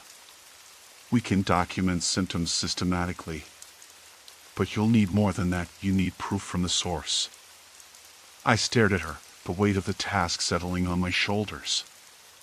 I have to get to the reservoir. If I can collect samples from there, maybe I can find the smoking gun. Her face tightened. That's dangerous, Sarah. If the water board is hiding something, they won't let you poke around without consequences. I know, I said. But I don't have a choice. That night, I stayed up, planning my next move. The town's silence was deafening, but beneath it, a sinister current flowed. I was the only one left remembering what clean water tasted like, and now, I had to risk everything to prove it wasn't just a taste that had changed, but the very life of Millwood itself. As I lay in bed, the phone buzzed again. Another message, this time from an unknown number. Last warning, Sarah. Stop digging or you'll regret it. I stared at the screen, the cold sweat pooling in my temples. They weren't bluffing. But the truth was worth the threat. I swallowed hard, the memory of fresh spring water on my tongue, pure and clear. I wasn't done yet. Not by a long shot. The day I decided to go to the reservoir, the air felt heavier than usual, as if the town itself was holding its breath, waiting to see what I'd uncover. I met with Dr. Mason early that morning. We agreed on the plan. I'd get the water samples, she'd continue compiling the medical data. The symptoms she documented were more numerous now: persistent nausea, rashes, unexplained fevers, and something that chilled me most of all, early onset kidney damage, especially among children and the elderly. It wasn't just coincidence anymore. It wasn't paranoia. We have to be methodical, Mason said. If you get caught, it could jeopardize everything. I know. I pulled the baseball cap lower over my face and nodded. I'll be careful. She handed me a small cooler, the kind used for transporting medical samples, and a clean bottle for collecting the water. Don't touch anything else. Avoid leaving fingerprints. And Sarah, call me the moment you get back. I left her office, the late spring morning sun already climbing, casting long shadows over Millwood's quiet streets. The reservoir was on the outskirts, past the old mill and beyond the clusters of abandoned factories. The town's pride was its clean water supply, or so everyone claimed. But I was about to find out what lay beneath the surface of their words. The closer I got, the more the landscape changed. The neat rows of houses gave way to overgrown fields and rusting equipment. I parked behind a copse of trees about a quarter-mile from the reservoir's edge, where I hoped no one would see me. The water stretched out before me, deceptively calm and blue, framed by a thick ring of trees. I crouched at the water's edge, careful not to disturb the mud. The bottle dipped beneath the surface, the coldness biting through the plastic. I filled it slowly, trying to avoid stirring up sediment. As I sealed the bottle, a faint noise made me freeze. Footsteps, deliberate and slow, crunching on the gravel path behind me. Sarah? I didn't turn around, heart hammering. The voice was low but familiar. Dr. Mason stepped into view, her eyes scanning the reservoir. What are you doing here? I whispered. I thought you were in town. I came to help, she said, voice steady but urgent. I knew you'd come anyway. I exhaled slowly, relief flooding through me. Good. I need you. We didn't have much time. Mason pulled a small camera from her bag and started filming the water, the shoreline, the surrounding area. We need evidence that can't be ignored. Suddenly, a truck's engine roared in the distance. I pulled back into the trees with Mason, watching as a large pickup rumbled down the dirt road toward the reservoir. The truck stopped near the water, and two men stepped out. One was a tall, broad-shouldered man I recognized from town meetings, the water board's foreman, Mr. Harlan. The other was younger, wearing a security badge I hadn't seen around before. Harlan looked around suspiciously, then bent down, scooping up a handful of gravel. The younger man pulled out a clipboard, making notes. They're inspecting, Mason whispered. They're probably looking for someone like you. I swallowed hard. We needed to move. I tucked the water sample into my bag and we slipped away, back toward the trees and the truck I'd left behind. On the drive back, Mason and I barely spoke. The weight of what we were doing pressed down on us both.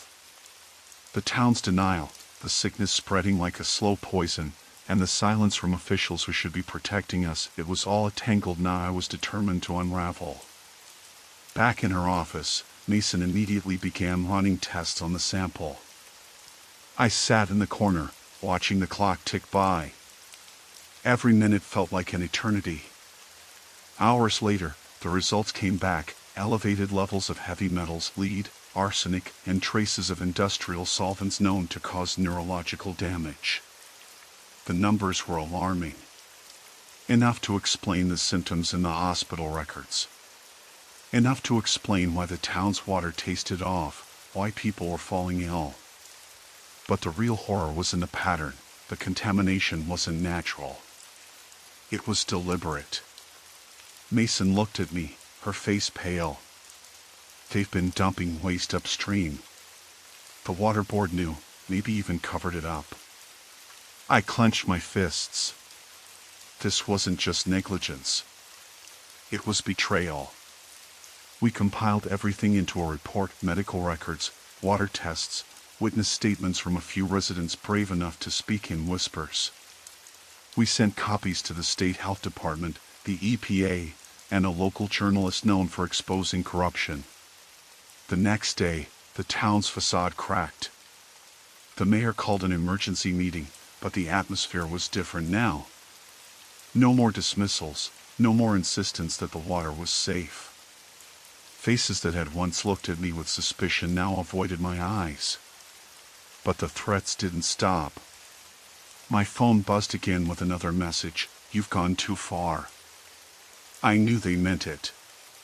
Days later, state investigators arrived. They shut down the water supply and ordered bottled water distributed to residents. The hospital saw an influx of patients, but with clean water, some began to recover. Still, the damage was done. Families had lost children to kidney failure, others faced chronic illnesses with no clear cure. The town's economy tanked as businesses closed, fearing liability. The community fractured between those who blamed the water board and those who clung to denial. I became a reluctant figurehead, the woman who remembered clean water, who refused to let the town forget what it had lost. Friends drifted away, afraid of the stigma or the danger of being associated with me. One evening, Mason and I sat by the riverbank, watching the sun set behind the hills. The water was clearer now, thanks to emergency filtration measures, but I knew it would take years, maybe decades, for Melwood to heal. "Do you think it will ever be the same?" I asked. She shook her head slowly. "No. But it can be better if people stay vigilant." I nodded, the taste of clean water still vivid in my memory, a bittersweet reminder of what was stolen. I was the only one left who remembered that taste. And I wouldn't let the town forget either. Story 4, Forest Stalked, Terror in the Wilderness. The morning air was crisp and smelled faintly of pine and damp earth, the kind of freshness that only the deep woods can offer. The spot I'd chosen was roughly 2 miles from the trailhead, well off the beaten path, where the trees grew thick and the sunlight barely pierced the canopy. I'd found it on an old topo map, marked by a small clearing near a slow-moving creek. Perfect for setting up a tent and maybe even catching some fish if I felt ambitious. Over the past few days, I'd been preparing meticulously, packing the right gear, studying the area on satellite images, and rehearsing my route. I wasn't new to the woods, but I was far from an expert. Still, the solitude called to me, louder than any nervous voice in the back of my mind. Gravel crunched under my boots as I followed the trail, my breath steady and measured. When I finally arrived at the clearing, I let out a satisfied sigh. The sun was just starting to climb high enough to touch the moss-covered rocks by the stream. I set my pack down and took a moment to drink in the surroundings: towering pines, a carpet of ferns, and the soft murmur of water. No other campers. No signs of recent visitors. This was exactly what I wanted. I wasted no time pitching my tent, doing so with practiced efficiency to avoid wasting daylight. The fabric was taut, secured tightly with stakes hammered into the ground. I arranged my sleeping bag and small camping stove inside, then gathered some dry twigs and branches for a fire later. The ritual was comforting, familiar. After setting up, I wandered down to the creek, cupping my hands to drink and washing my face in the icy water. The chill shocked me awake, but it was refreshing. I even spotted a few tiny fish darting beneath the surface, their scales shimmering. As the afternoon stretched on, I settled into a rhythm of sorts. I cooked a simple lunch over the stove, a can of beans warmed with some hardtack crackers, and sat on a fallen log, listening to the woods. From time to time, I heard the distant caw of a crow or the flutter of wings as a small bird took flight. Nothing out of the ordinary. Just the forest going about its business. But something was gnawing at me, a quiet unease I couldn't quite place. I chalked it up to solitude. There's a different kind of silence when you're alone in the wilderness, one that magnifies every sound and shadow. I told myself to relax, to enjoy the moment. Still, I found myself glancing over my shoulder more often than necessary, scanning the tree line as if expecting someone or something to step out. Night fell quickly.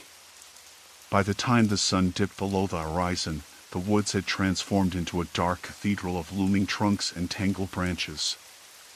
I built a modest fire, the crackling flames throwing flickering light around the clearing. I ate the rest of my dinner and sat for a while, staring into the fire and letting its warmth seep into my bones. Before crawling into the tent, I double-checked my gear, making sure everything was zipped away and secured. My food was packed in a sealed plastic container, folded inside a heavy-duty dry bag, and tied to a high branch on a nearby tree, a trick I'd learned to keep bears and other critters from raiding my supplies. I felt confident it was safe. I zipped up the tent door and lay back on my sleeping pad, the nylon walls rustling softly with the breeze. My flashlight was within reach, along with my pocket knife. I told myself I'd sleep well. The woods were quiet, peaceful even. Somewhere around midnight, a faint rustling outside the tent stirred me awake.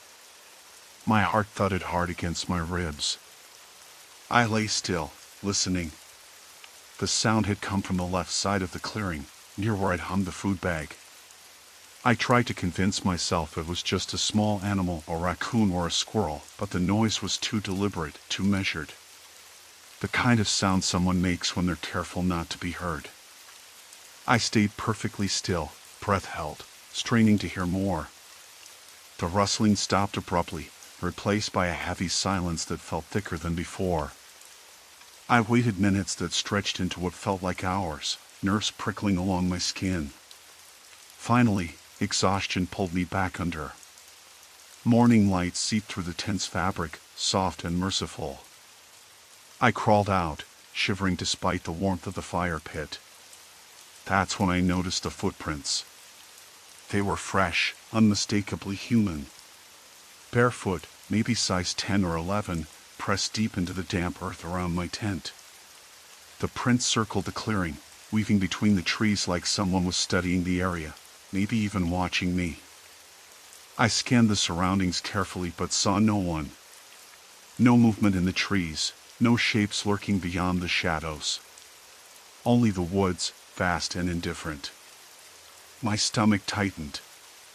My food bag was still hanging where I'd left it, but something felt wrong. I unzipped the bag cautiously, my fingers trembling. The container inside was lighter than before. Some of my dried meat and energy bars were gone. Someone had been here overnight. Someone had been close enough to take my food without me hearing more than a faint rustle. And they had left their tracks, as if daring me to find them. I packed up quickly, my mind racing with questions. Who was out here? How long had they been watching me? And most importantly, were they still nearby? The woods no longer felt like a refuge. They felt like a trap. I didn't sleep that night. I kept my eyes fixed on the dark tree line, catching every flicker of movement, every shifting shadow. My mind replayed the footprints I'd seen earlier, circling my tent like a predator marking its territory. I tried to convince myself someone was just another camper or a hunter passing through, but the thought did little to ease the knot tightening in my gut. Whoever had taken my food had known exactly how to avoid detection. No snapped twigs, no heavy footsteps, nothing but those footprints and the faintest rustle of leaves. I checked my gear again, everything else was intact. My knife was strapped to my belt, the small hatchet leaning against a tree nearby. I debated packing up and leaving immediately, but the nearest trail was miles away, and the thought of stumbling blind through the woods at night was far worse. Instead, I tightened the drawstrings on my tent and pulled the flap closed, making sure no gaps could betray my position. Sleep was impossible. Every time I closed my eyes, I imagined someone just outside, watching, waiting. The isolated silence felt like a cage. Occasionally, the distant caw of a crow sliced through the night, sharp and unsettling. It was the only sound that seemed to reach beyond the claustrophobic quiet. At first light, I forced myself to get up and scan the area again. The footprints were still there, fresh and clear, pressed into the damp earth, weaving around the campfire pit and tent like a slow, deliberate patrol. But this time, I saw something else, a faint trail of broken twigs leading away from my sight, deeper into the woods. I followed it cautiously, stepping quietly, every muscle tense. The trail twisted through thick underbrush, the ground uneven and littered with fallen leaves. The air was heavy with the scent of damp earth and pine, but beneath it, something else lingered, an acrid smell, faint but unmistakable. Smoke? No, something less natural. The broken twigs led me to a small clearing about 50 yards from my tent. The grass was flattened as if someone had sat or knelt there recently. Nearby, I found a scrap of cloth snagged on a low branch, a dark, coarse fabric that didn't belong to me. I pocketed it, my heart hammering in my chest. Whoever had been here wasn't just passing through. They were watching, tracking me, learning my movements. I headed back to camp, moving with more purpose now but still careful. When I reached the tent, I noticed the food bag again. It had been moved slightly, the line had hung from sagging more than before.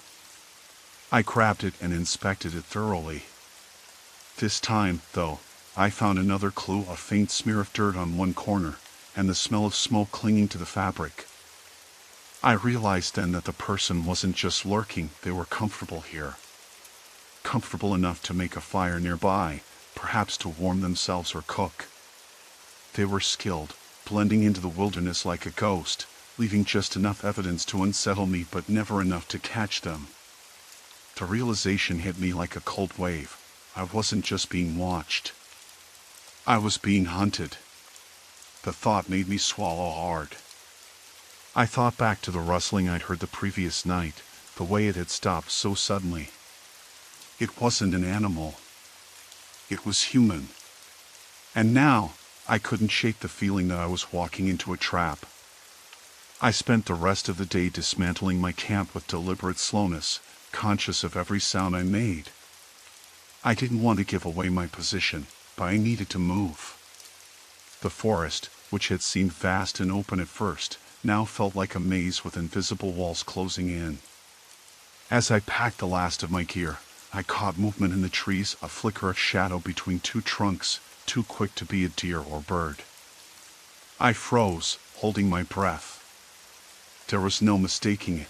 Someone was watching me right then. I couldn't see a face, only the outline of a figure, hunched low, blending into the branches and leaves. Panic surged, but I forced myself to stay calm. I grabbed my pack and slipped out of camp as quietly as I could, heading toward the trail I'd found earlier. The broken twigs, the flattened grass, the scrap of cloth, they were all pieces of a puzzle I couldn't yet see clearly. But one thing was certain, I wasn't alone, and I was no longer safe. The woods swallowed me as I moved deeper, the distant caw of a crow echoing overhead like a grim metronome marking the passage of time. Every step I took, I felt eyes on me, calculating, patient. The hunter was out there, somewhere, blending into the wilderness with a skill that chilled me to my core. And I wasn't just prey, I was the next challenge. Branches scratched at my arms, but I barely noticed. My mind raced faster than my feet. The fading light filtered through the canopy in fragmented shards, casting eerie patterns on the forest floor. Suddenly, a twig snapped sharply behind me. I froze, heart pounding, breath caught in my throat. Slowly, I turned, but nothing was there, only the whispering leaves and shadows dancing between the trees. The silence pressed down, heavier than before. I had to keep moving, but now every rustle felt like a threat, every shadow a trap waiting to spring. Dawn broke with a biting chill, carrying the sharp scent of pine needles and wet soil through the silent forest. Morning arrived slow and gray, the forest still dripping with dew. I unzipped the tent and stepped out, the cold air biting at my skin.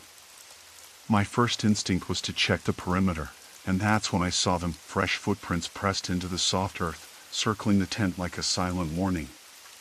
They were too large to be a deer or coyote, and the spacing told me someone had been pacing slowly, maybe even waiting. I crouched down, tracing a finger along one print. The edges were crisp, the soil still moist. No more than a few hours old. A sudden wave of dread washed over me. Whoever was out here wasn't just passing through, they were watching, waiting. I scanned the tree line, half expecting to catch the silhouette of that figure from the night before, but there was nothing. Just the hush of the woods and the distant drip of melting dew. I checked the food bag next. It was empty. Not just picked through or torn open, completely gone.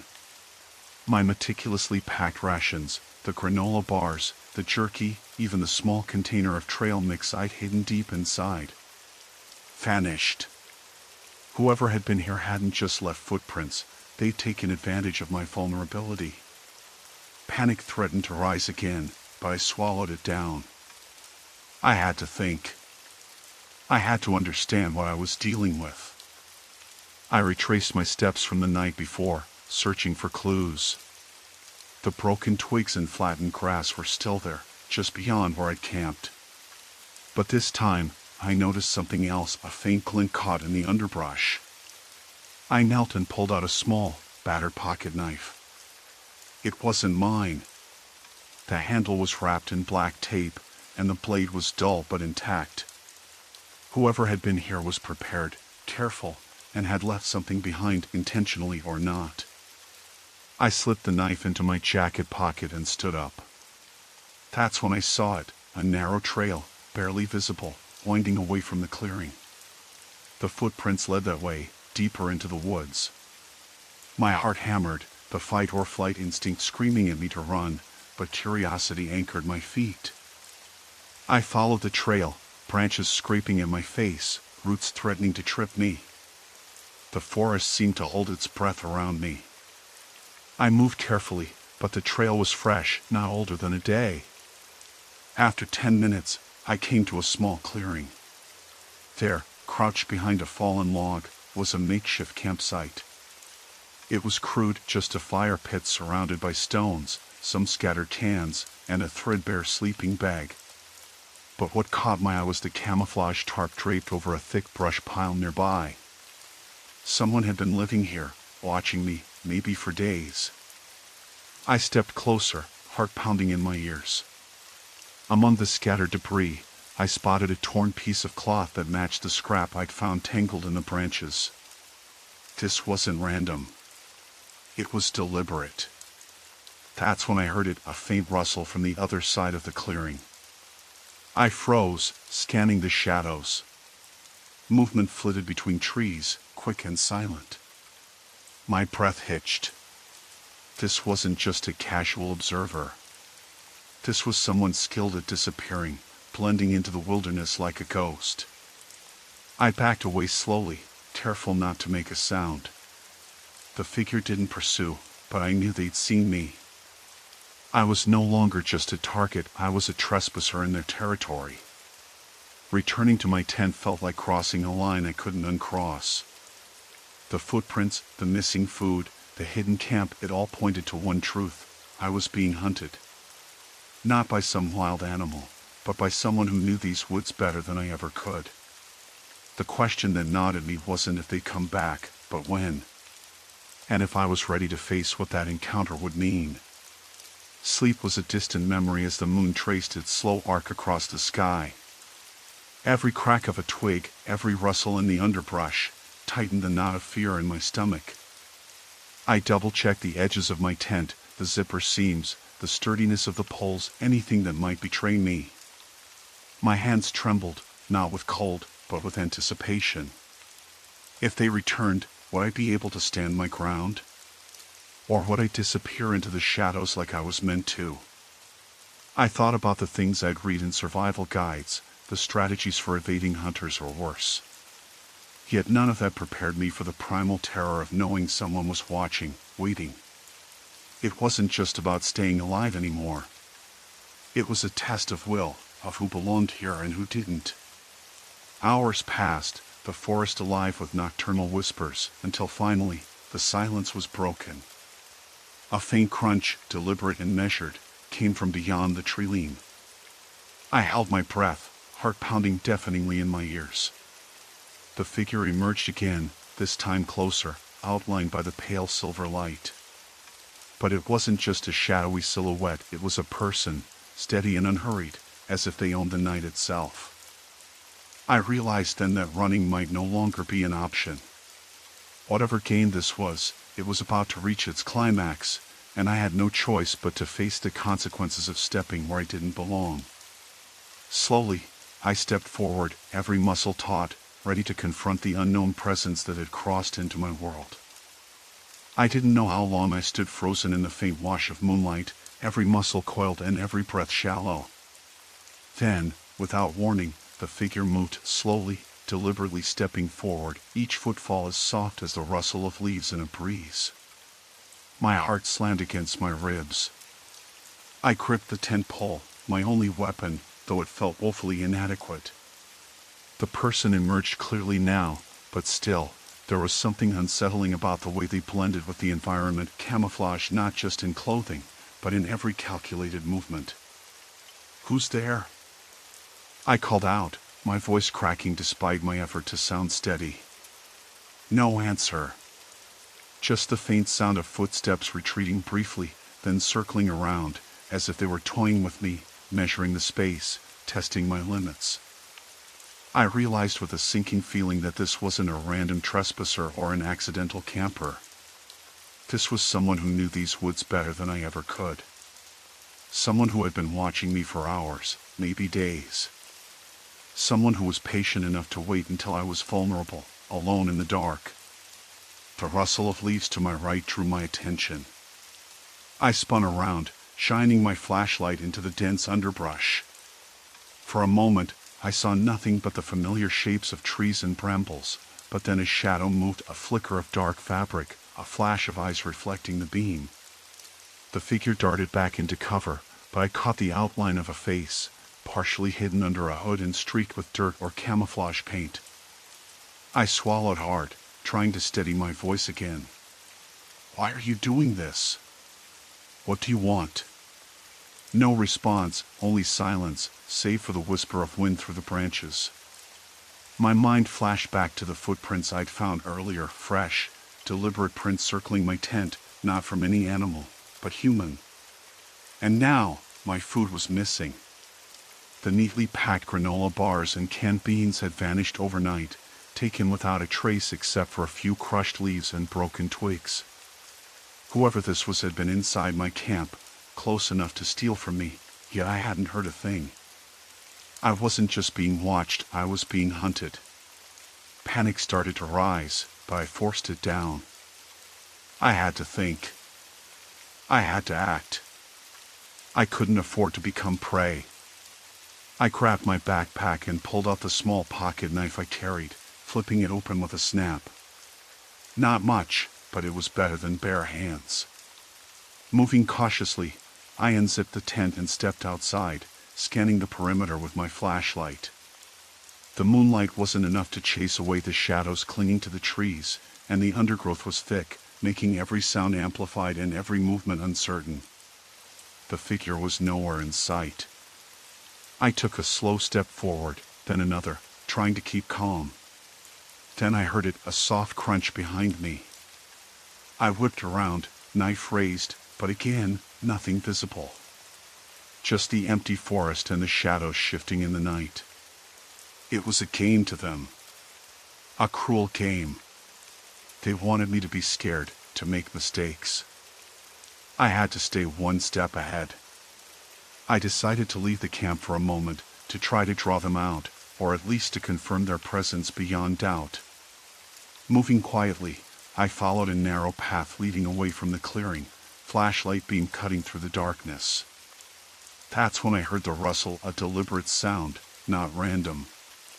It came from a thicket to my left. I froze, listening. The forest was alive with the usual nocturnal noises, owl hoots, the scurrying of small animals, but this rustle was different. It was too measured, too purposeful. I edged closer, heart pounding. The flashlight flickered as I raised it toward the thick bushes. Suddenly, a figure burst from the undergrowth, sprinting into the woods. The flash of a dark jacket, the glint of something metallic in their hand. I chased after them, adrenaline surging. Branches whipped across my face, roots threatened to trip me, but I was driven by the need to confront this person, to end this nightmare. The chase was short. The figure disappeared into a narrow ravine, too steep and tangled for me to follow safely. I stopped at the edge, breath ragged, and listened. Silence stretched out, heavy and oppressive. I realized then that this person knew every twist and fold of this forest.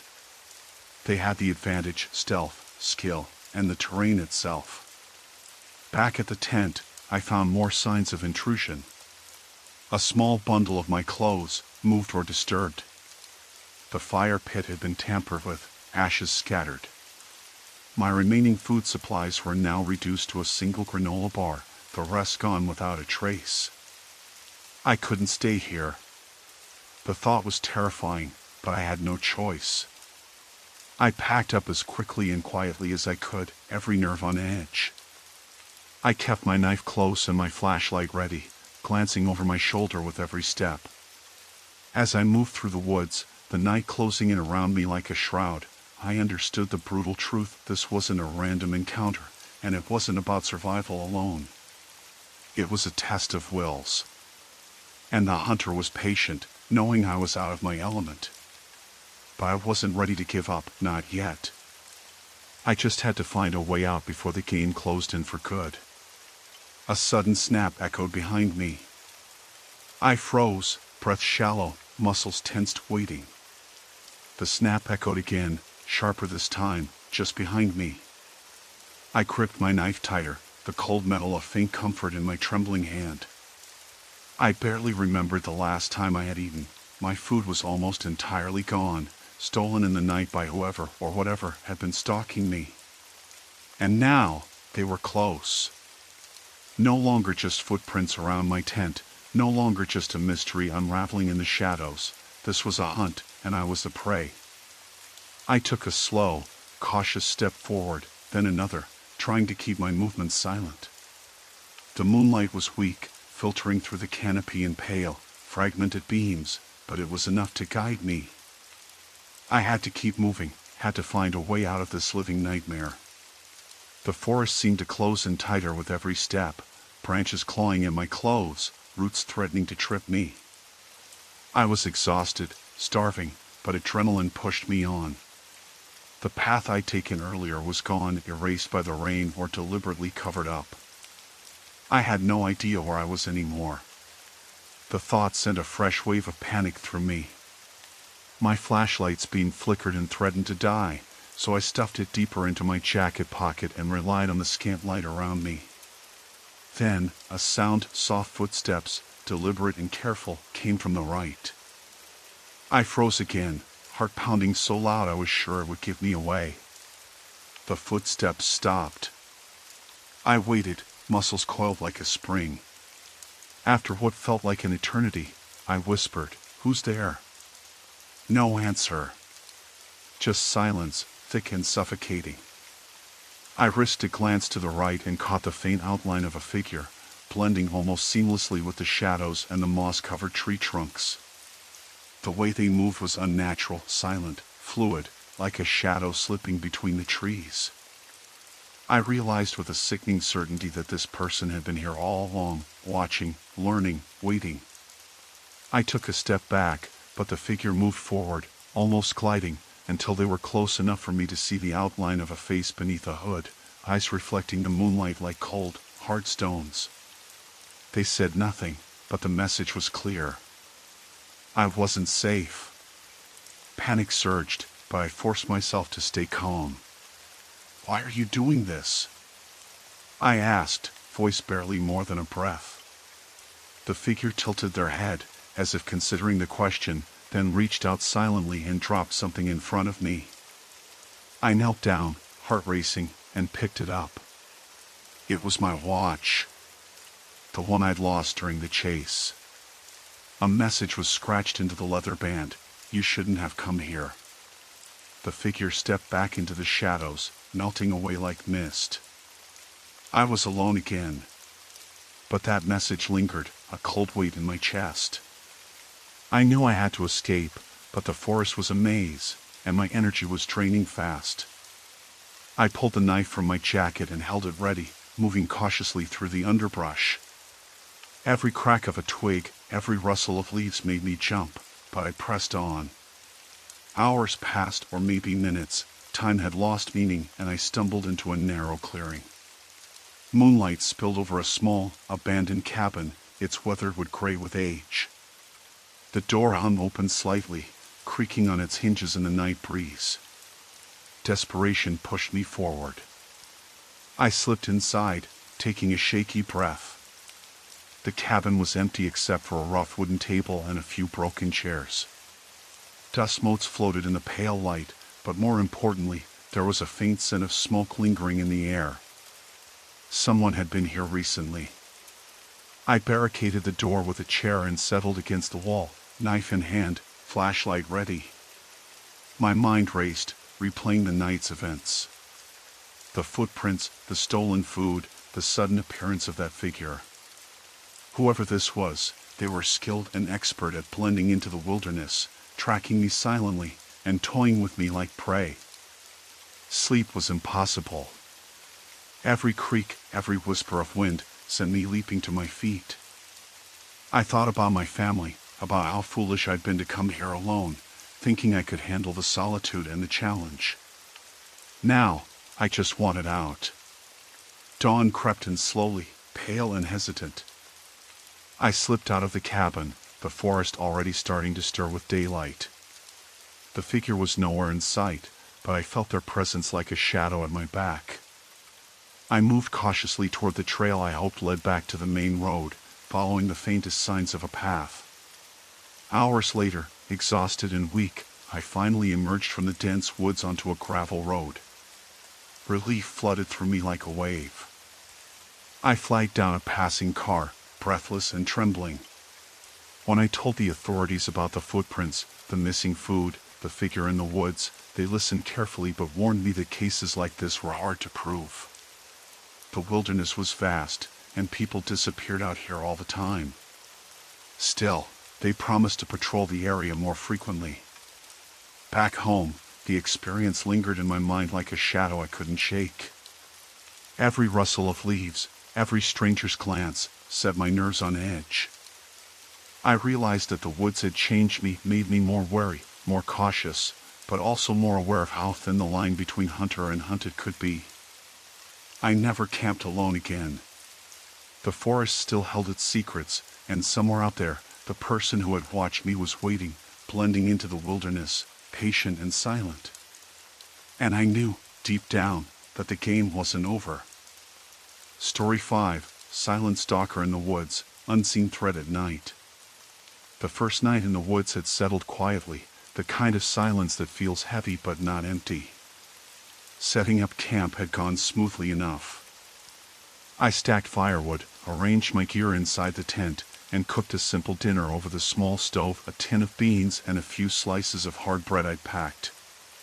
The air was crisp, the kind that made you want to breathe deeper.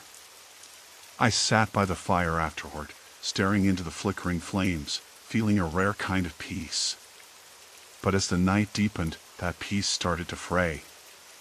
At first, it was subtle. A twig snapped somewhere a few yards away, sharp and quick, then silence again. I told myself it was a deer or some other forest creature, nothing to worry about. I reminded myself that I wasn't alone in these woods, there was always some animal watching, but they kept their distance. Still, I felt my shoulders tighten a little. I zipped up the tent and lay on my sleeping pad, pretending to ignore the way the darkness pressed against the thin nylon walls. The fire had died down to embers, and the creek's gentle murmur was steady, natural. But then I heard it, a slow, heavy breathing just beyond the tree line. It wasn't close, but it was unmistakable. No animal I knew made that kind of sound, not in such a steady, deliberate rhythm. I unzipped the tent flap a crack and peered out. The moon was a pale crescent, barely lighting the trees. I saw nothing, just the shadows moving softly with the breeze. I sat up, my heart pounding, and waited until the breathing faded into the background noise of the forest. I tried to tell myself I was imagining things, the mind plays tricks when you're alone at night. But the feeling lingered, a prickling on the back of my neck. The next morning, I went for a hike along a faint animal trail that curved away from the creek. The forest was peaceful in the daylight, the way it always is. Birds flitted between branches, the sun filtered through the canopy in mottled patches. I felt silly now for being scared, but I stayed alert anyway. I noticed something odd. Several broken branches, no more than a few feet from the tent site, snapped sharply and angled downward. They didn't look like the result of animals pushing through, they were too deliberate, like something or someone had moved through quickly but carefully, trying not to make a mess. I followed the trail beyond the broken branches and then stopped abruptly. There were footprints pressed into the soft soil, too large and heavy to be deer or bear prints. The shape was clearly human, but unfamiliar. The toes were distinct, and the heel pressed deep enough to suggest a heavy boot. I scanned the area around them, but there was no other sign of a person, no trash, no discarded gear, no scent that I could detect. Unease settled in my chest. I hadn't expected anyone else out here. The trail was far from any road or other campsite, and the forest was known for being quiet. I took pictures with my phone, even though I knew there wouldn't be service to send them anywhere. Then I carefully backtracked to camp. That night, the heavy breathing returned, louder and closer.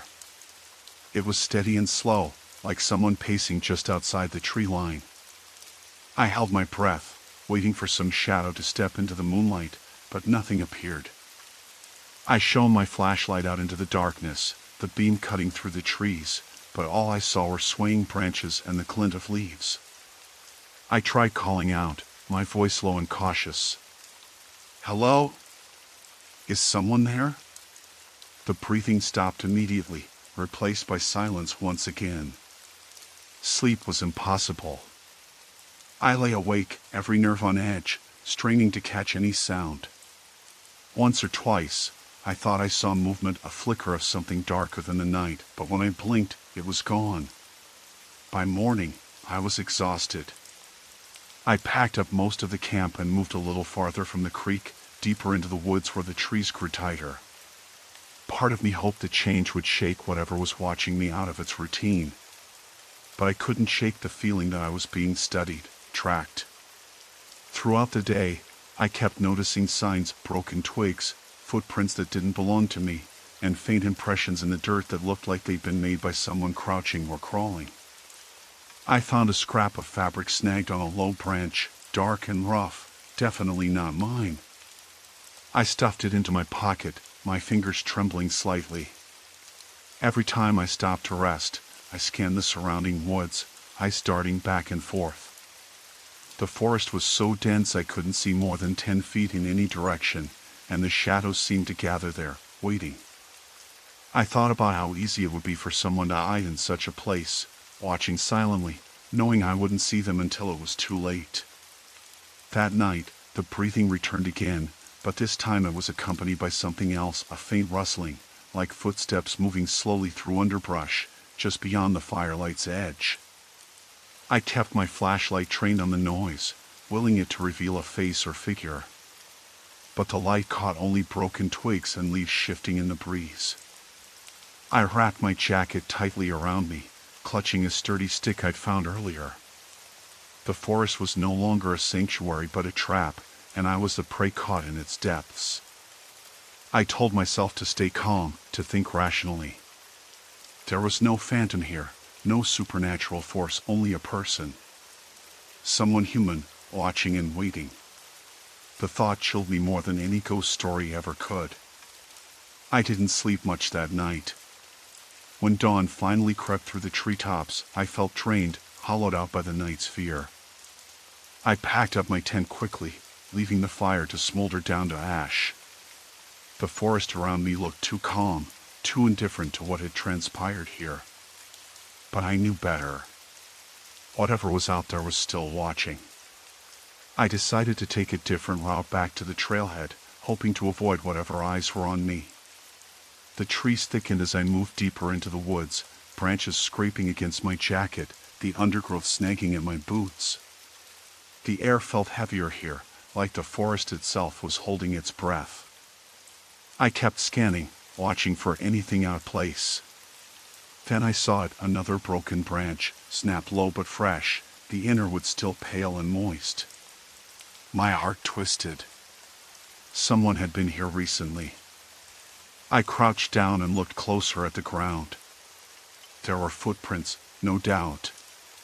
They weren't mine, and they weren't animal tracks. The prints were too large and irregular, the impressions deep in the soft soil. I traced them with my finger, trying to guess the size of the person who made them.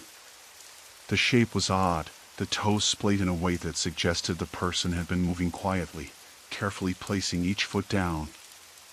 I stood up slowly, my eyes darting around. The forest seemed to press in tighter now, the shadows darker and longer. I felt exposed, like a rabbit caught in the headlights. I didn't want to stop and think about what I was facing. Whoever was out here wasn't just curious or lost, they were deliberate. Watching. Waiting. I kept moving, but my steps were cautious, deliberately quiet.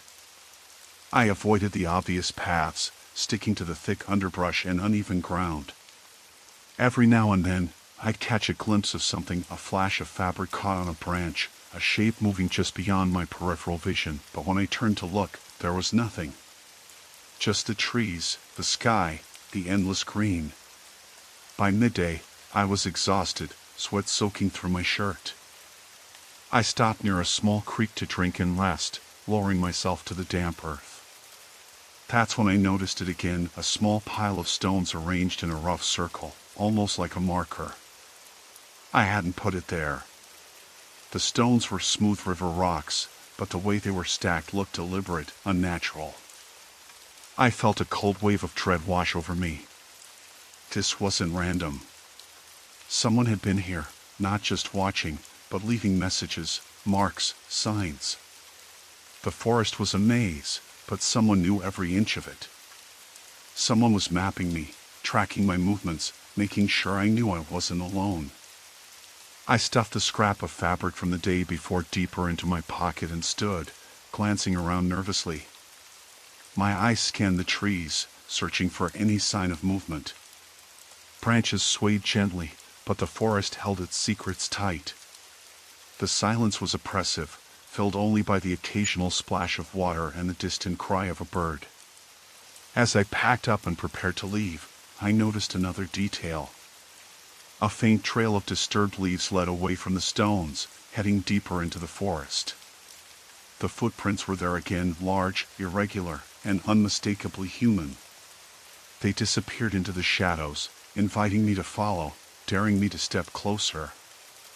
I debated for a moment, heart hammering in my chest. Part of me wanted to turn and run, to leave this place and never come back. But another part was stubborn, driven by that same fear and adrenaline. I needed to know who or what was out here with me.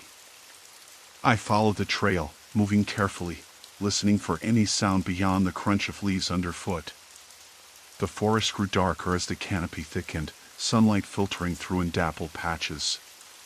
Every so often, I caught the scent of something earthy, like damp moss and decaying wood, mixed with a faint hint of smoke. It was subtle, almost imperceptible, but it made me uneasy. The trail led me to a small clearing, barely larger than a circle drawn on the ground.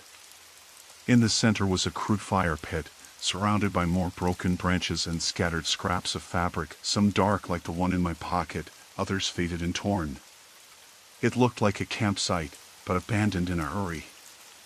There were no footprints leading away from it, only the ones I'd been following. I scanned the edge of the clearing, heart pounding. The trees were still, the shadows deep. I wanted to call out, to demand to know who was here, but my voice caught in my throat. Instead, I crouched down and examined the pit. There were ashes, cold now, but recent enough to suggest someone had been here the night before. Nearby, a makeshift shelter of branches and leaves leaned against a tree, barely visible unless you were looking for it. I felt a wave of panic rising. This wasn't just a stalker or a prankster. Someone was living here, hidden in the woods, watching, waiting for the right moment. And they knew I was here. I backed away slowly, not wanting to leave any trace of my presence. My skin prickled with the certainty that I was being hunted, a prey marked in a game I hadn't agreed to play. The forest around me seemed to close in tighter with every step I took back toward my original path. That night, I couldn't shake the feeling that the eyes were on me more than ever. The heavy breathing returned, louder and more insistent, circling the firelight like a predator pacing just out of sight. I kept the flashlight ready, scanning the edges of the clearing, but nothing appeared. No figure, no shadow, just the empty blackness and the cold weight of being watched. I wondered how long this had been going on, how long someone had been tracking me, studying my movements, learning my habits. The thought made my skin crawl. They knew where I slept, where I ate, how I moved through the forest.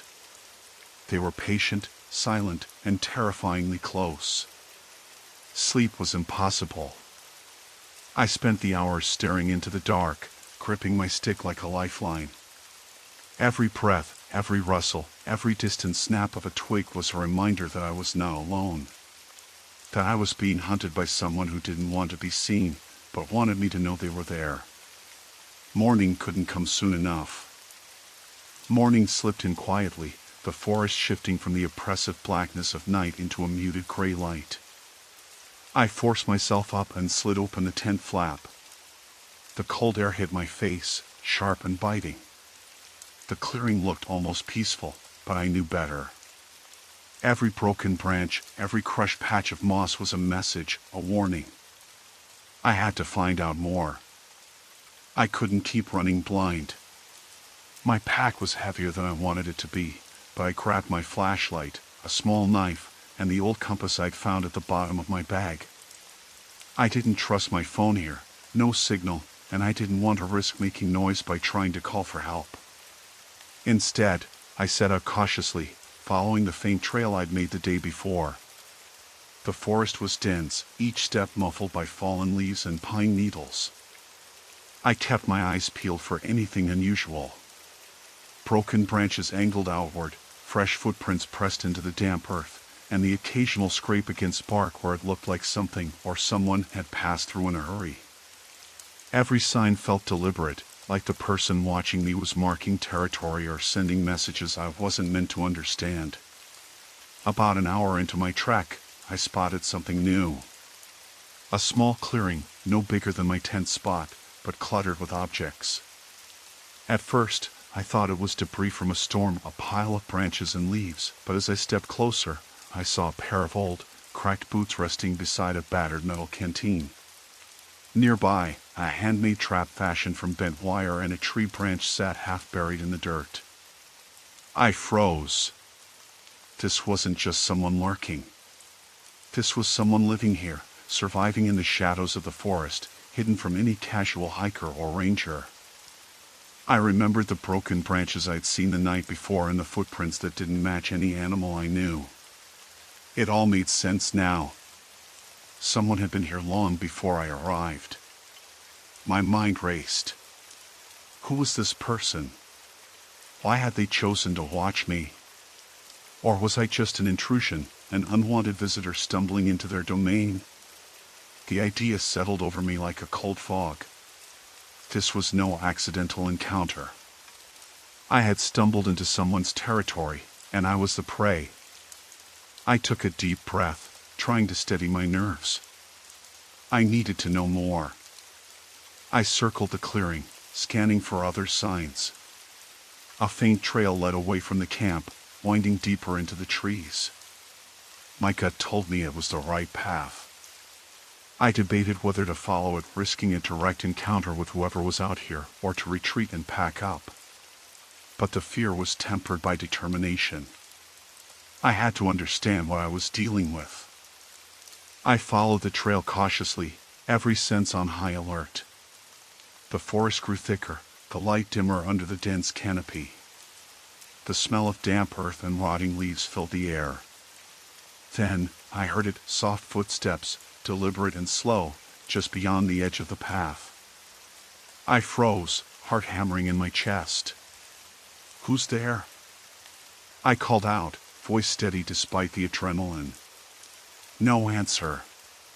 Just the crunch of leaves and twigs as the footsteps moved away, deeper into the forest.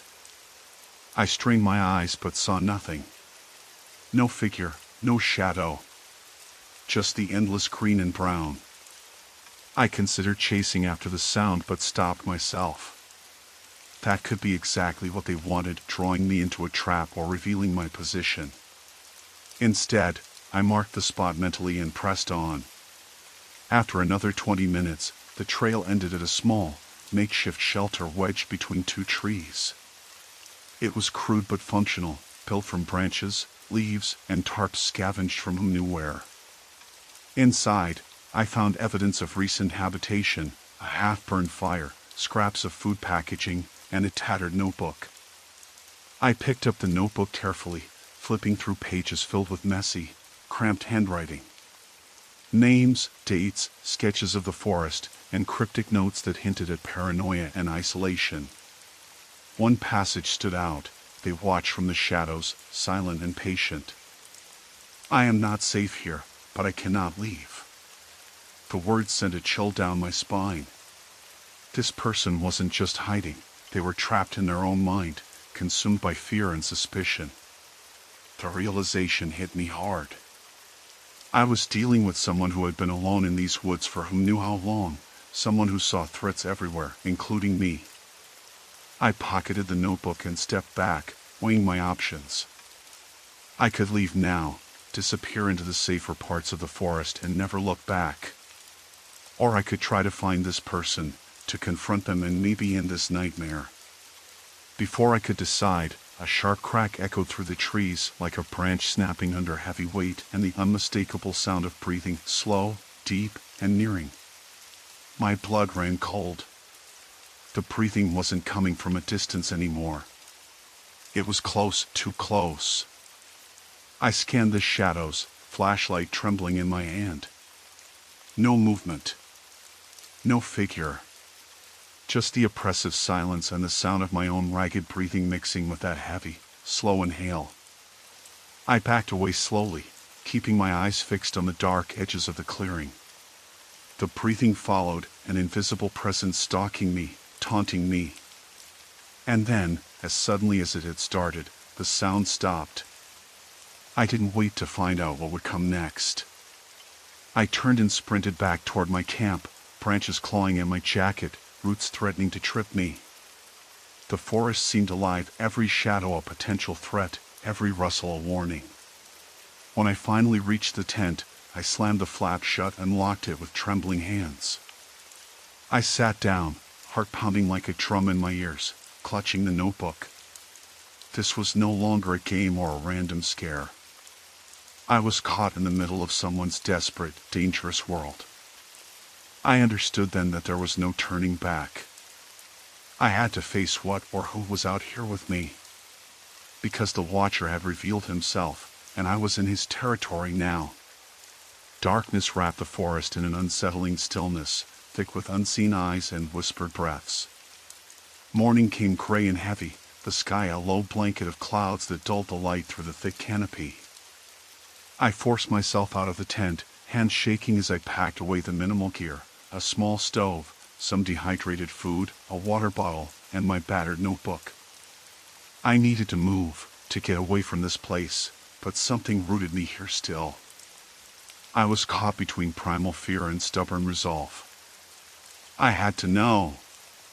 The trail back to the truck was roughly 2 miles, but I didn't want to take it directly. The Watcher was out here somewhere, and I needed to see him to find proof. Or at the very least, see the signs he left behind with my own eyes again. I started walking, stepping carefully over damp moss and tangled roots, eyes scanning for any disturbance. A few minutes in, I spotted it, a pair of broken branches lying haphazardly on the ground, snapped with force but not care. They were fresh, the breaks still jagged and moist from sap. My heart skipped. I knelt to inspect them, and then I noticed the footprints, partially obscured by fallen leaves but distinct enough. They were larger than mine, wide with flat soles, the kind of boots someone out here would wear. Not the light hiking shoes I had on. I followed the trail cautiously, stepping around other broken branches and patches of crushed underbrush. Every now and then, the footprints appeared again, as if whoever had left them was circling, watching from different angles. I took a deep breath and kept moving. The forest seemed to close in tighter, the trees growing closer, their trunks thick and gnarled. The air smelled of damp earth and decaying leaves, a rich, heavy scent that pressed down on my chest. I could feel eyes on me, no, not just feeling. I could hear it in the silence between bird calls, in the way the wind shifted around the trees.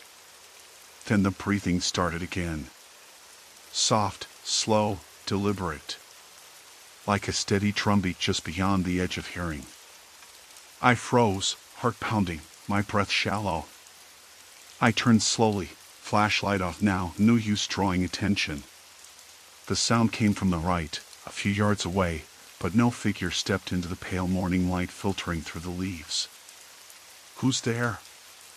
I called, voice steadier than I felt. "Show yourself." No reply. Just the breathing. I edged toward the sound, stepping carefully to avoid snapping twigs or crunching leaves. The footprints led me to a small clearing, barely larger than my tent spot, surrounded by thick brush and fallen logs. There, I spotted more signs this time, a makeshift shelter built from branches and leaves, crudely fashioned but clearly recent. Nearby, scraps of food wrappers and an empty water bottle lay discarded. My mind raced. This was no random camper or hiker. This was someone who had been living here, watching me, waiting. The realization sent a cold wave through me. Whoever this was, they knew these woods better than I ever could.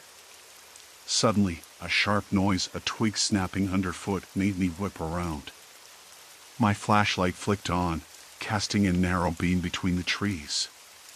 For a heartbeat, I saw it, a figure, hunched and thin, eyes gleaming with something wild and wary. Then, just as quickly, he vanished. Into the shadows, like a ghost. "Wait!" I shouted, stepping forward. "I'm not here to hurt you." Silence.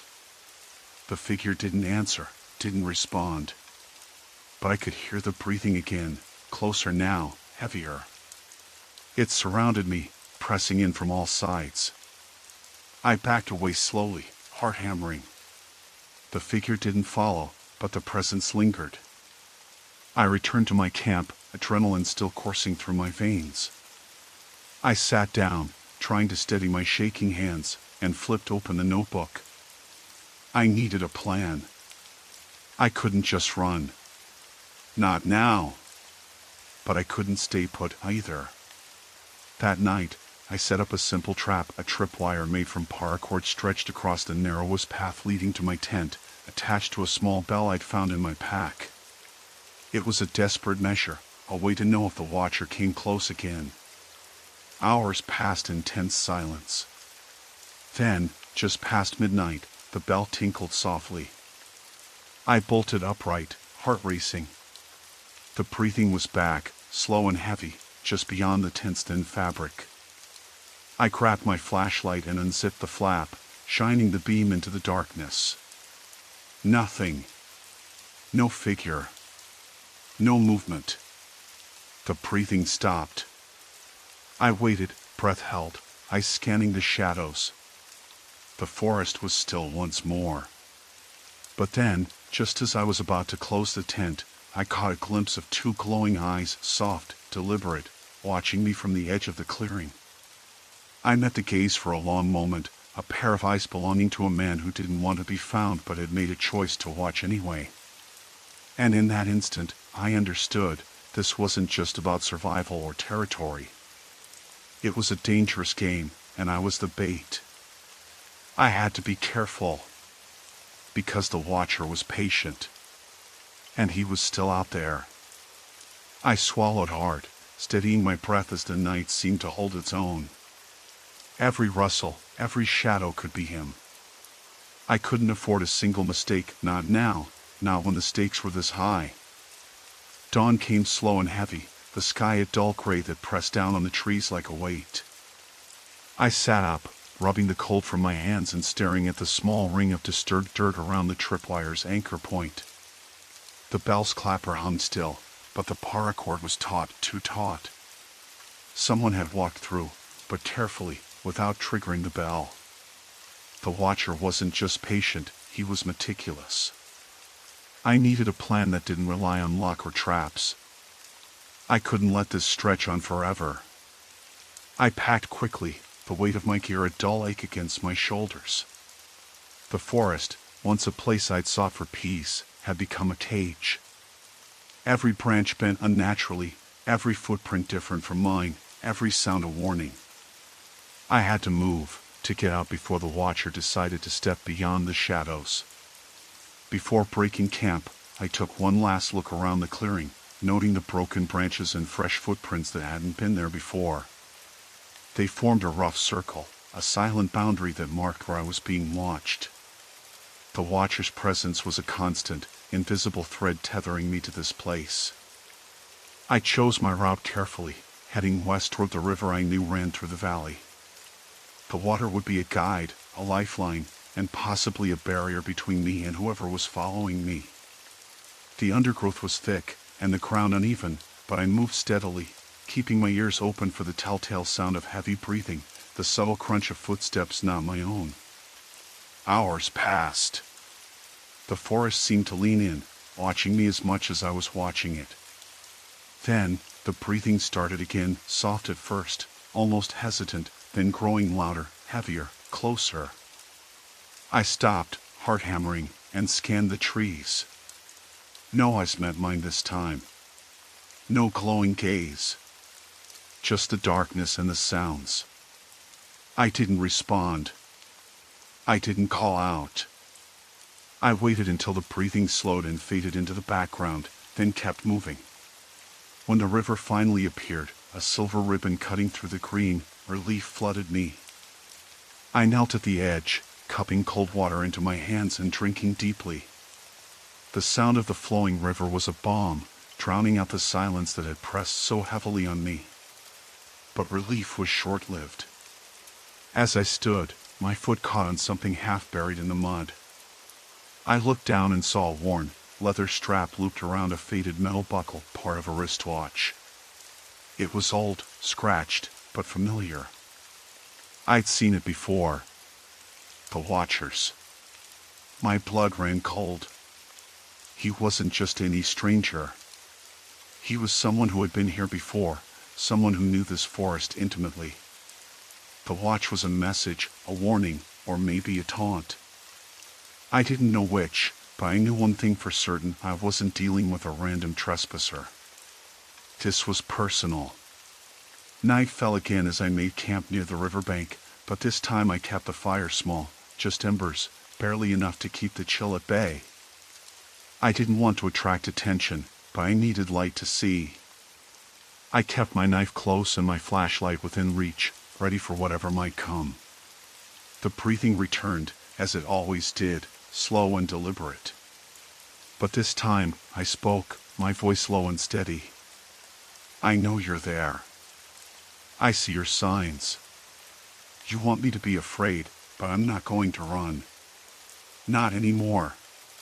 Silence followed, thick and suffocating. Then, a rustle from the trees. A shadow moved just out of reach of the firelight, but no eyes met mine. No figure stepped forward. I realized then that the Watcher was playing a game of control, of power. He wanted me to respond, to react, to make a mistake. But I refused. I would not be bait. The next morning, I packed up quickly, moving downstream along the river. I left markers of my own, broken branches arranged in patterns, footprints that led nowhere, signs meant to confuse and mislead. I was fighting fire with fire, using the forest's own language to send a message. I was no longer prey. Days passed like this: movement, silence, signs, and the ever-present breathing.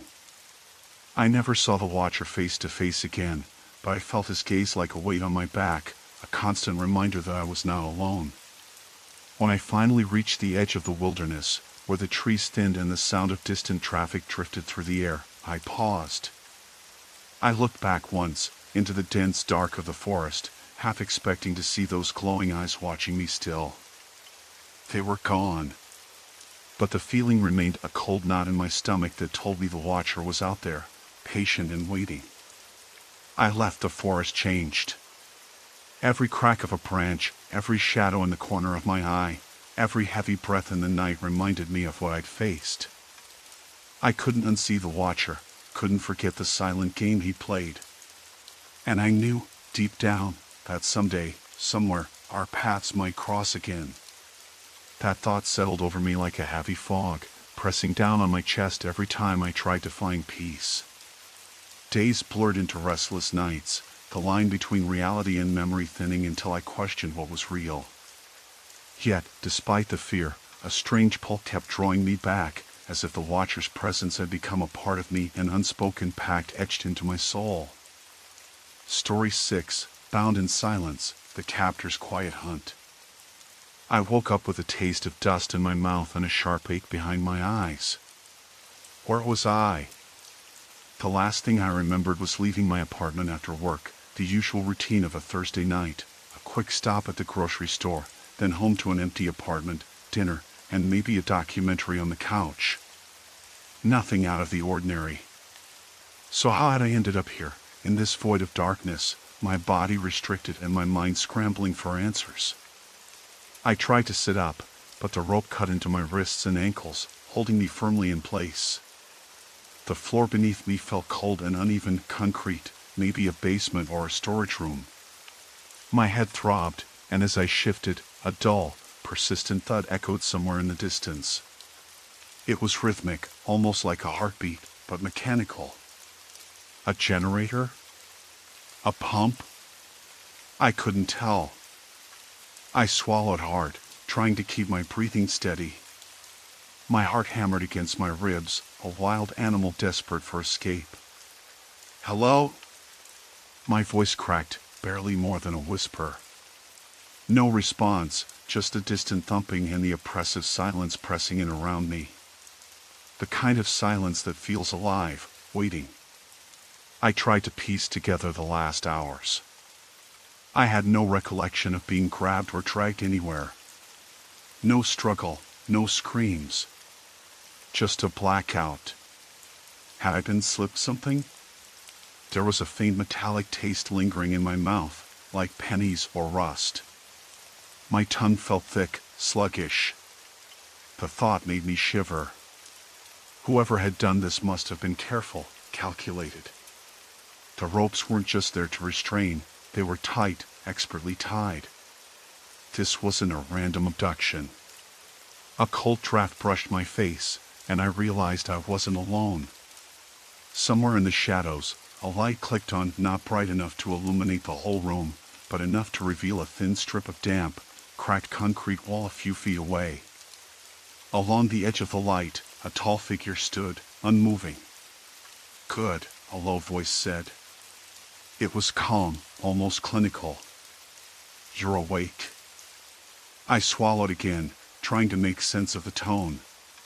No anger, no excitement, just a chilling calm.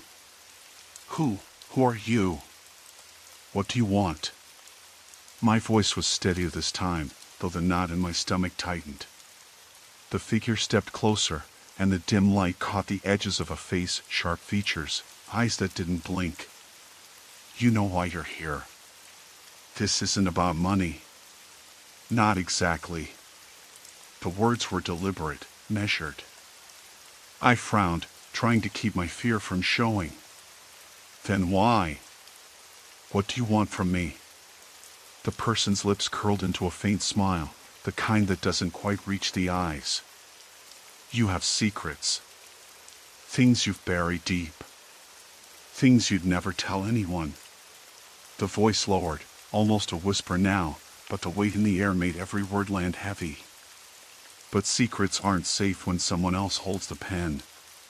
When someone else decides the story you tell." I swallowed hard, the implication sinking in. "You're blackmailing me?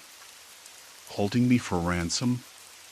"No, not ransom." The figure circled me slowly, the soft scrape of shoes against concrete the only sound besides the distant thumping. "You see, I've already told people.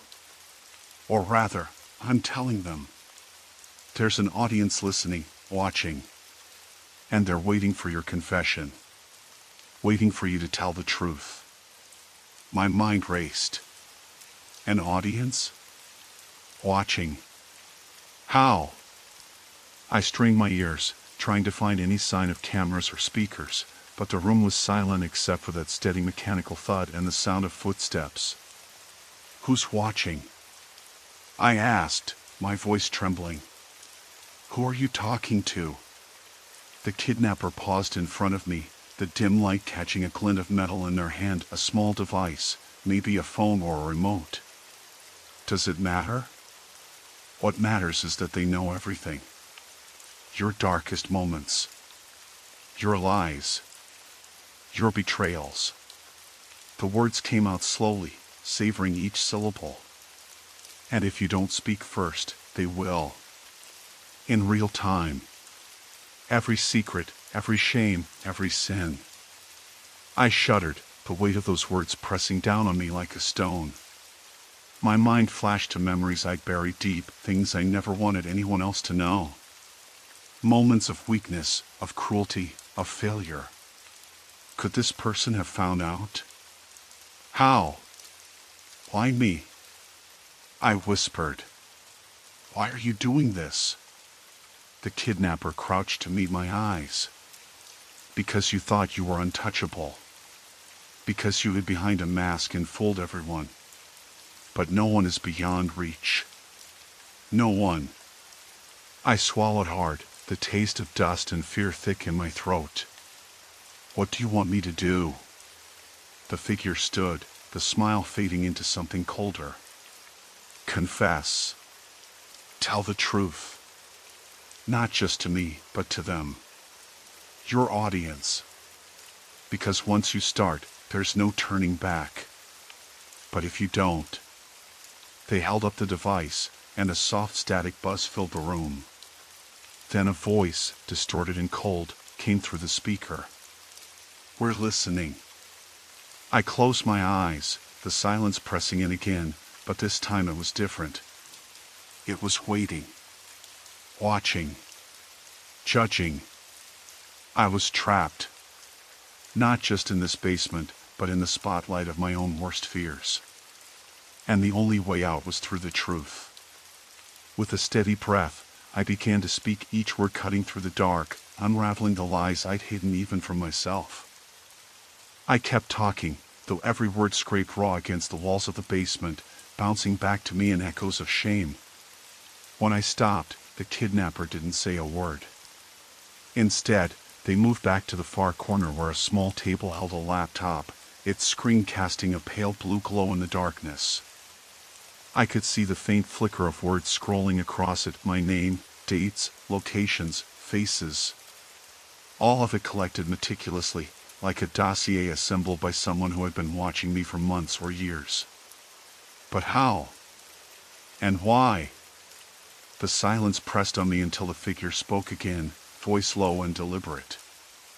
You're good at hiding. I'll give you that. But secrets like yours don't stay buried forever. They surface. And when they do, they destroy everything. I swallowed hard. What do you want from me? Truth, they said simply. The whole truth. No edits. No spin. And no silence. Because while you hesitate, your story is being told. Right now. The laptop chimed softly, and I flinched. The screen shifted to a live feed, showing a chat window scrolling with messages I couldn't read but could feel: sharp, impatient, hungry. The audience was waiting. Real people, real eyes trained on my confession, waiting for me to slip so they could feast. I tried to summon courage, the kind I'd always thought I had. But the basement's stale air, the cold concrete beneath my feet, the rope biting into my wrists, it all conspired to crush me. My mind raced through every bad choice, every lie, every moment I thought was safe in the shadows. And I realized something worse than the kidnapper's voice was the knowledge that I wasn't alone in this dark room. The world was watching. And it was judging. Start with the beginning, the kidnapper said. Tell them who you really are. I didn't want to. I wanted to scream, to curse, to beg for mercy. But none of that mattered. The only way out was through the truth. So I began. I told them about the first time I betrayed a friend for personal gain, the lie I told to cover it up, the guilt that had gnawed at me ever since. I confessed to moments of cruelty I justified as necessary, to the choices that had hurt people I cared about. I spoke of long-buried fears and regrets, of the secrets I'd locked away even from myself. As I spoke, the kidnapper watched me closely, expression unreadable. The laptop continued to hum softly, the chat window still scrolling. I caught glimpses of words: accusations, disbelief, anger. The audience was alive and waiting. After what felt like hours, I paused, my voice hoarse and trembling. Is that enough? The kidnapper shook their head slowly. Not yet. There's more. And you know it. I did know it. There were things I'd never admit out loud, things that could ruin me completely. But the alternative was worse. The thought of those secrets being broadcast, twisted, weaponized, it was unbearable. Fine, I whispered. Ask your questions. They stepped closer, the dim light revealing the sharp lines of their face, the cold calculation in their eyes. Tell me about the night you lied to your partner. The one you said you were working late, but you weren't. What really happened? My heart slammed against my ribs. That night was a turning point, an unspoken fracture in my life. I hesitated, then told it all. The betrayal, the lies, the guilt that followed. The kidnapper nodded, satisfied. Good. Keep going. I did. I confessed every secret I could remember, every shame I buried. Each admission felt like a nail driven deeper into my own coffin, but the alternative, the silence, the exposure, was worse. Time slipped away in a blur of words and cold light. The kidnapper never wavered, never showed mercy. The laptop's screen flickered with new messages, some angry, some mocking, others almost sympathetic. But the consensus was clear. I was exposed, vulnerable, and alone. Finally, the kidnapper stepped back, folding their arms. "You're not finished. But you're making progress. Keep talking. Because if you don't, your secrets will be shared one by one in real time." I nodded, swallowing the lump in my throat. The basement felt colder now, the darkness more suffocating. But I knew I had no choice. The only way out was through the truth. And I wasn't sure if I was strong enough to make it all the way. My voice trembled as I began, words spilling out before I could second-guess them. Each confession peeled back another layer of myself, raw and exposed. The kidnapper listened silently, their gaze sharp, calculating. Occasionally, they would nod, as if cataloging every detail for some grim ledger. Time lost meaning, the air thickened with the weight of unspoken threats and fragile hopes. Somewhere deep inside, a flicker of defiance ignited. This was my story, my burden to bear, not theirs to wield as a weapon. I clenched my fists, steadying my breath. If revealing my truths was the key to survival, then so be it. One secret at a time, I reclaimed fragments of my strength, inching closer to the fragile possibility of freedom. Each whispered confession peeled away the shadows, exposing wounds raw but real. In that vulnerability, I found an unexpected power, one they could neither break nor erase. The basement's stale air clung heavier than before, thickening with each sentence I forced out. Then, the screen flickered again, this time with a message that stopped me cold. "Almost done? Or just getting started?" The words were new, but the tone struck deeper, sharper. It wasn't just a threat anymore. It was a challenge. The invisible audience wasn't just watching, they were demanding more. And the kidnapper was playing to that crowd, an unseen jury ready to pass judgment. I swallowed hard, my mind racing to keep pace with the mounting pressure. The deeper I went, the more I realized this was no ordinary ransom. This was a calculated, cruel performance, a public shaming in a theater with no exit. The kidnapper wasn't just exposing me, they were dissecting me, piece by piece, broadcasting my shame in real time. But then something caught my eye, the faintest glimmer of movement beyond the shadows at the edge of the room. My heart leapt. Could it be someone else? Another captive? Or worse, another player in this twisted game? I strained to listen, but the silence was total. No footsteps, no muffled voices. Just the low hum of the screen, the scratch of my own ragged breathing. Frustration and despair gnawed at me. I was alone, utterly isolated, yet somehow the kidnapper's control extended beyond these four walls. They had built a cage with no bars, a trap woven from my own secrets, and the invisible audience was the lock. I glanced back at the screen. The messages were multiplying, a flood of cruel commentary and cold curiosity. Some messages quoted my own words, twisted and distorted, as if the crowd was mocking me along with the kidnapper. Others were eerily sympathetic, offering condolences or pleading for my courage. The mixture was unsettling, like a crowd in a theater cheering and sobbing at the same time. Suddenly, the kidnapper spoke, their voice low but sharp enough to cut through the noise. "You think this is about fear? It's about truth. And the truth always finds a way out, whether you want it to or not." I nodded, swallowing the lump in my throat. "I'm ready. Tell me what you want." They stepped closer, the faint scrape of their boots on the cold concrete echoing in the silence. "You're close. But there's one thing missing. Something you've hidden better than the rest." My mind raced. What could possibly be worse than everything I'd already confessed? Every shame, every regret, every long-buried fear had spilled out in a flood. Was there still something deep enough to shatter me completely? The kidnapper's eyes bored into mine, waiting.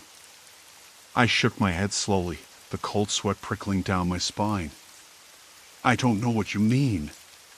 They smiled then, a slow, cruel twist of the lips that sent a fresh wave of dread crashing through me. That's why you need to remember. Suddenly, the screen flickered again, this time revealing a series of photographs I hadn't seen before. My breath caught in my throat. They were old, dated years back, but unmistakably me. Alone, in places I'd never told anyone about. The images were grainy, taken from a distance, but the details were clear enough. Me, lurking in shadows, watching someone I shouldn't have been watching. A shiver ran through me as the kidnapper's words echoed in the room. You thought those moments were forgotten, hidden, but nothing stays buried forever. Panic flared. I tried to piece it together. Who was I watching? Why had I kept it secret? The memories were hazy, like fragments half buried beneath years of denial. And then it hit me, the truth I'd locked away tighter than any other. I had been following someone, obsessively, months ago. Someone I never told anyone about. Not because I was proud, but because I was ashamed. It was a mistake that could ruin everything if it came to light. The kidnapper's gaze sharpened. Confess, or the world sees everything. I swallowed hard, the weight of the decision crushing down on me.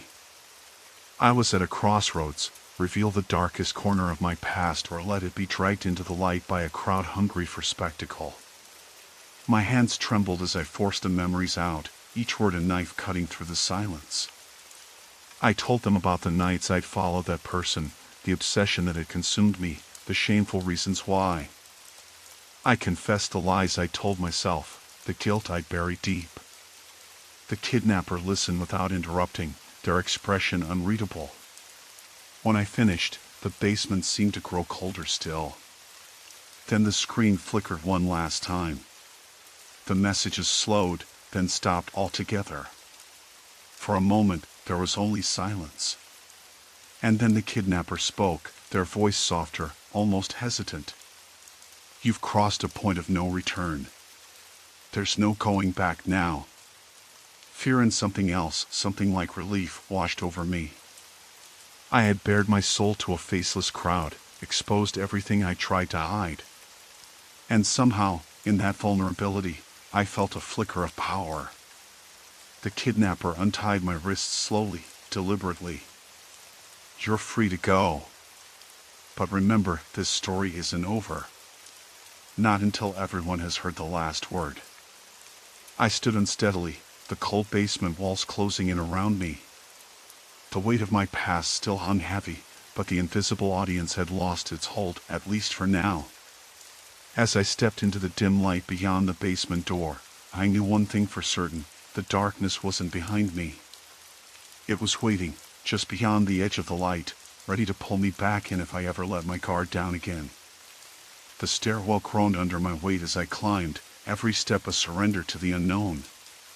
Don't move, the voice said. The kidnapper emerged from a shadowy corner, their face still obscured by the brim of a dark cap pulled low. The calm in their tone was clinical, detached. No malice, no anger, just cold, precise control. I swallowed hard. Why? Why are you doing this? They stepped closer, the faint scent of something antiseptic mingling with the dampness of the basement still lingering on me. Because you think your secrets are yours alone. Because you believe you can bury them, hide behind your carefully crafted life. But secrets don't stay hidden, not when the world is watching. I looked around, eyes searching for the cameras, the microphones, the invisible eyes that had haunted me since I woke up in that basement. The screen had gone dark, the messages stopped, but the feeling that I was still being watched didn't fade. It was as if the silence had become a heavier kind of noise. You want people to know everything, I said, voice shaking. But why? What do you gain from this? They smiled then, a small, cold curve of the lips. I don't gain. You lose.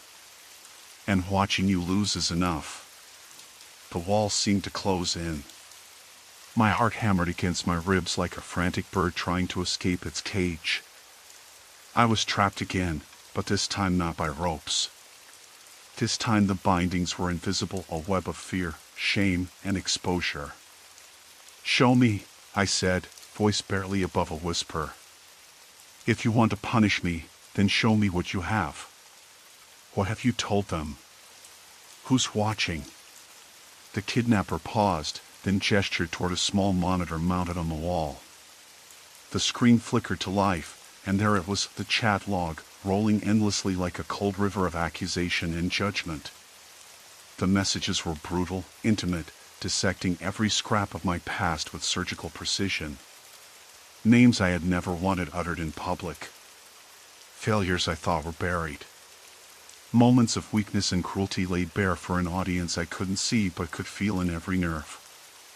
I leaned closer, stomach twisting. The words weren't just telling my story, they were tearing me apart. "You wanted to see the truth," the kidnapper said softly. "Now live with it." I closed my eyes and took a shaky breath. There was no hiding anymore. No lies left unspoken. "Tell me what you want," I said. "Tell me what I need to say to stop this." They looked at me then, really looked, as if weighing the sincerity in my voice. "Confess everything," they said. "Not just the secrets you think matter. The ones you've never admitted to yourself. The ones you bury beneath your conscience. Because the world doesn't just want your truth, they want your surrender." I swallowed the bile rising in my throat. Confession wasn't just a word anymore, it was a sentence. "I'm ready," I said, though the tremor in my voice betrayed me. The kidnapper nodded and stepped back, gesturing toward a small desk where a microphone sat, cold and impersonal. "Speak into that. Let the world hear you." I hesitated, the weight of 1,000 eyes pressing down on me. But then I thought of the basement, of the ropes, the dark, the silence that screamed louder than any shout. I thought of the freedom I had tasted for a brief moment and the darkness waiting to reclaim me. I took a deep breath and leaned forward, the microphone cold against my lips. "I'm sorry," I began, voice cracking. "For everything. For the lies, for the secrets, for the shame I thought I could hide."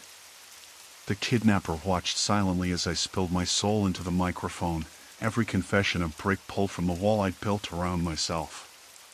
The room grew colder still, the light harsher, but I kept going because this was the only way out. When the last word left my mouth, the screen went black. The kidnapper reached out, their hand resting briefly on my shoulder. "You've taken the first step. But the story isn't over." "Not yet."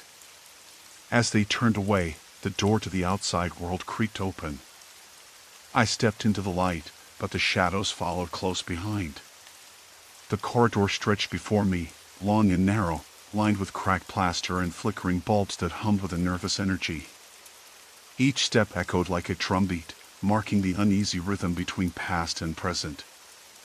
I wanted to believe I was moving forward, leaving the darkness behind, but the weight of the confessions I'd spilled clung to me like a second skin. Outside, the air was sharp, slicing through the stale remnants of the room I'd left. The faint scent of rain mixed with exhaust and distant conversations, life pulsing beyond my reach. I hesitated, hand hovering near the doorframe, as if reluctant to fully cross the threshold. What awaited me out there? Redemption? Retribution?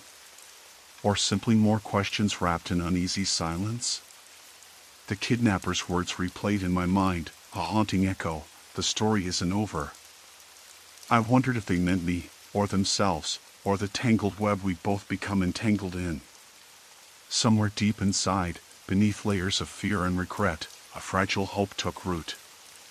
Maybe this was the beginning, not the end, of a reckoning I was finally ready to face. I stepped forward, the light swallowing the shadows inch by inch, but knowing full well they'd never truly disappear. Not while the story still lived in the spaces between words, in the cracks of my soul. And so I walked, carrying the weight of what had been confessed, into the uncertain dawn. I kept walking down the corridor, the faint hum of the flickering bulbs above mixing with the distant rattle of my own breath. The kidnapper's voice lingered in my head, looping endlessly, "The story isn't over." I wanted to believe that meant something, some kind of promise or warning. Maybe it was both. Every step forward felt like dragging the weight of those words, along with my confessions, through every inch of this unforgiving space. I caught my reflection in a cracked mirror hanging crookedly on the wall. My face looked hollow, eyes sunken from exhaustion and fear, lips dry as dust. But beneath that, there was something else, an ember that hadn't been completely snuffed out. A fragile hope, maybe, or the stubborn refusal to be swallowed by darkness. The corridor curved sharply, leading me to a heavy steel door. It was slightly ajar, and through the crack, I could hear voices, low, murmuring, like a crowd gathered somewhere just beyond reach. My heart hammered, not from fear this time, but from a strange, rising determination. I pushed the door open a little more, careful not to make a sound. The room beyond was larger, set up like some kind of makeshift studio. Cameras pointed at a single chair in the center, wires snaking across the floor, disappearing into black boxes that blinked with red and green lights. I recognized some of the equipment from the kidnapper's careful setup: audio recorders, monitors, and what looked like a live streaming device. Whoever was watching, they were still there. And they were still listening. The chair was empty. For a moment, I thought maybe I had missed my kidnapper, but then the voice came from the shadows. "You made it," the kidnapper said without turning around. The voice was calm, controlled, almost clinical. "Good. Now we're at the final stage."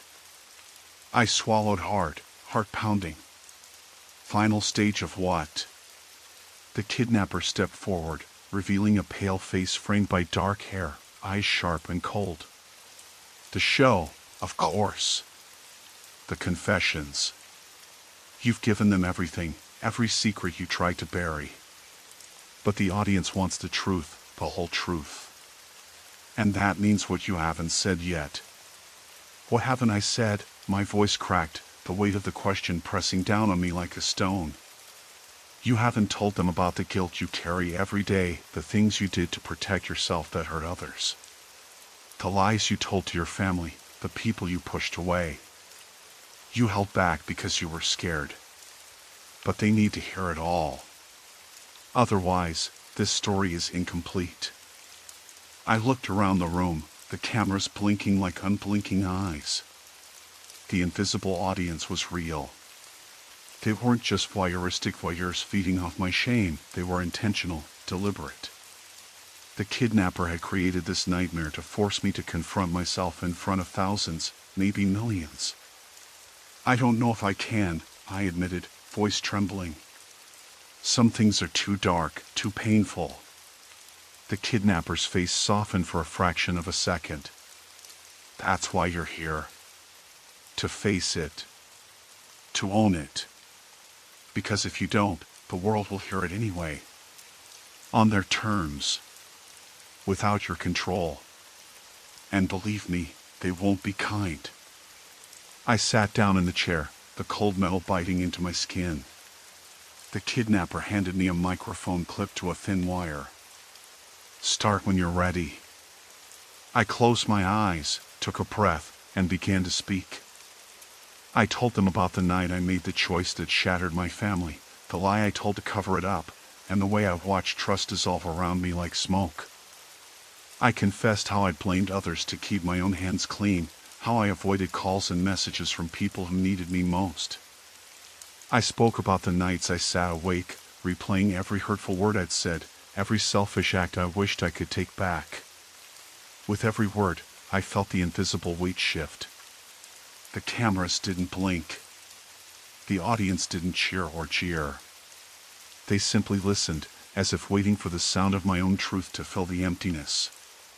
When I finished, the kidnapper nodded. "That's all of it. Every piece. You can't hide anymore. I looked up, feeling the sting of tears I hadn't realized were coming. What happens now? The kidnapper smiled, a strange, almost relieved expression. Now, you're free. The show ends because you took control. The story isn't just about secrets or shame, it's about facing yourself in the harshest light and surviving. They stood aside, motioning toward the door. I hesitated, then stood up, feeling the heaviness lift just a little. The corridor outside seemed different, less like a prison and more like a path forward. As I stepped out, the distant sound of rain had grown louder. The world outside waited, messy and imperfect, but mine to face again. The shadows still followed, but this time, I wasn't running from them. I was walking through them, step by step, into the uncertain dawn. And for the first time in a long time, that was enough. The air was cool against my skin, fresh with the scent of wet earth and new beginnings. Each step echoed softly, a quiet rhythm of resolve. Somewhere ahead, a faint light flickered, a promise, perhaps, or just another challenge. Either way, I moved toward it, ready to meet whatever came next.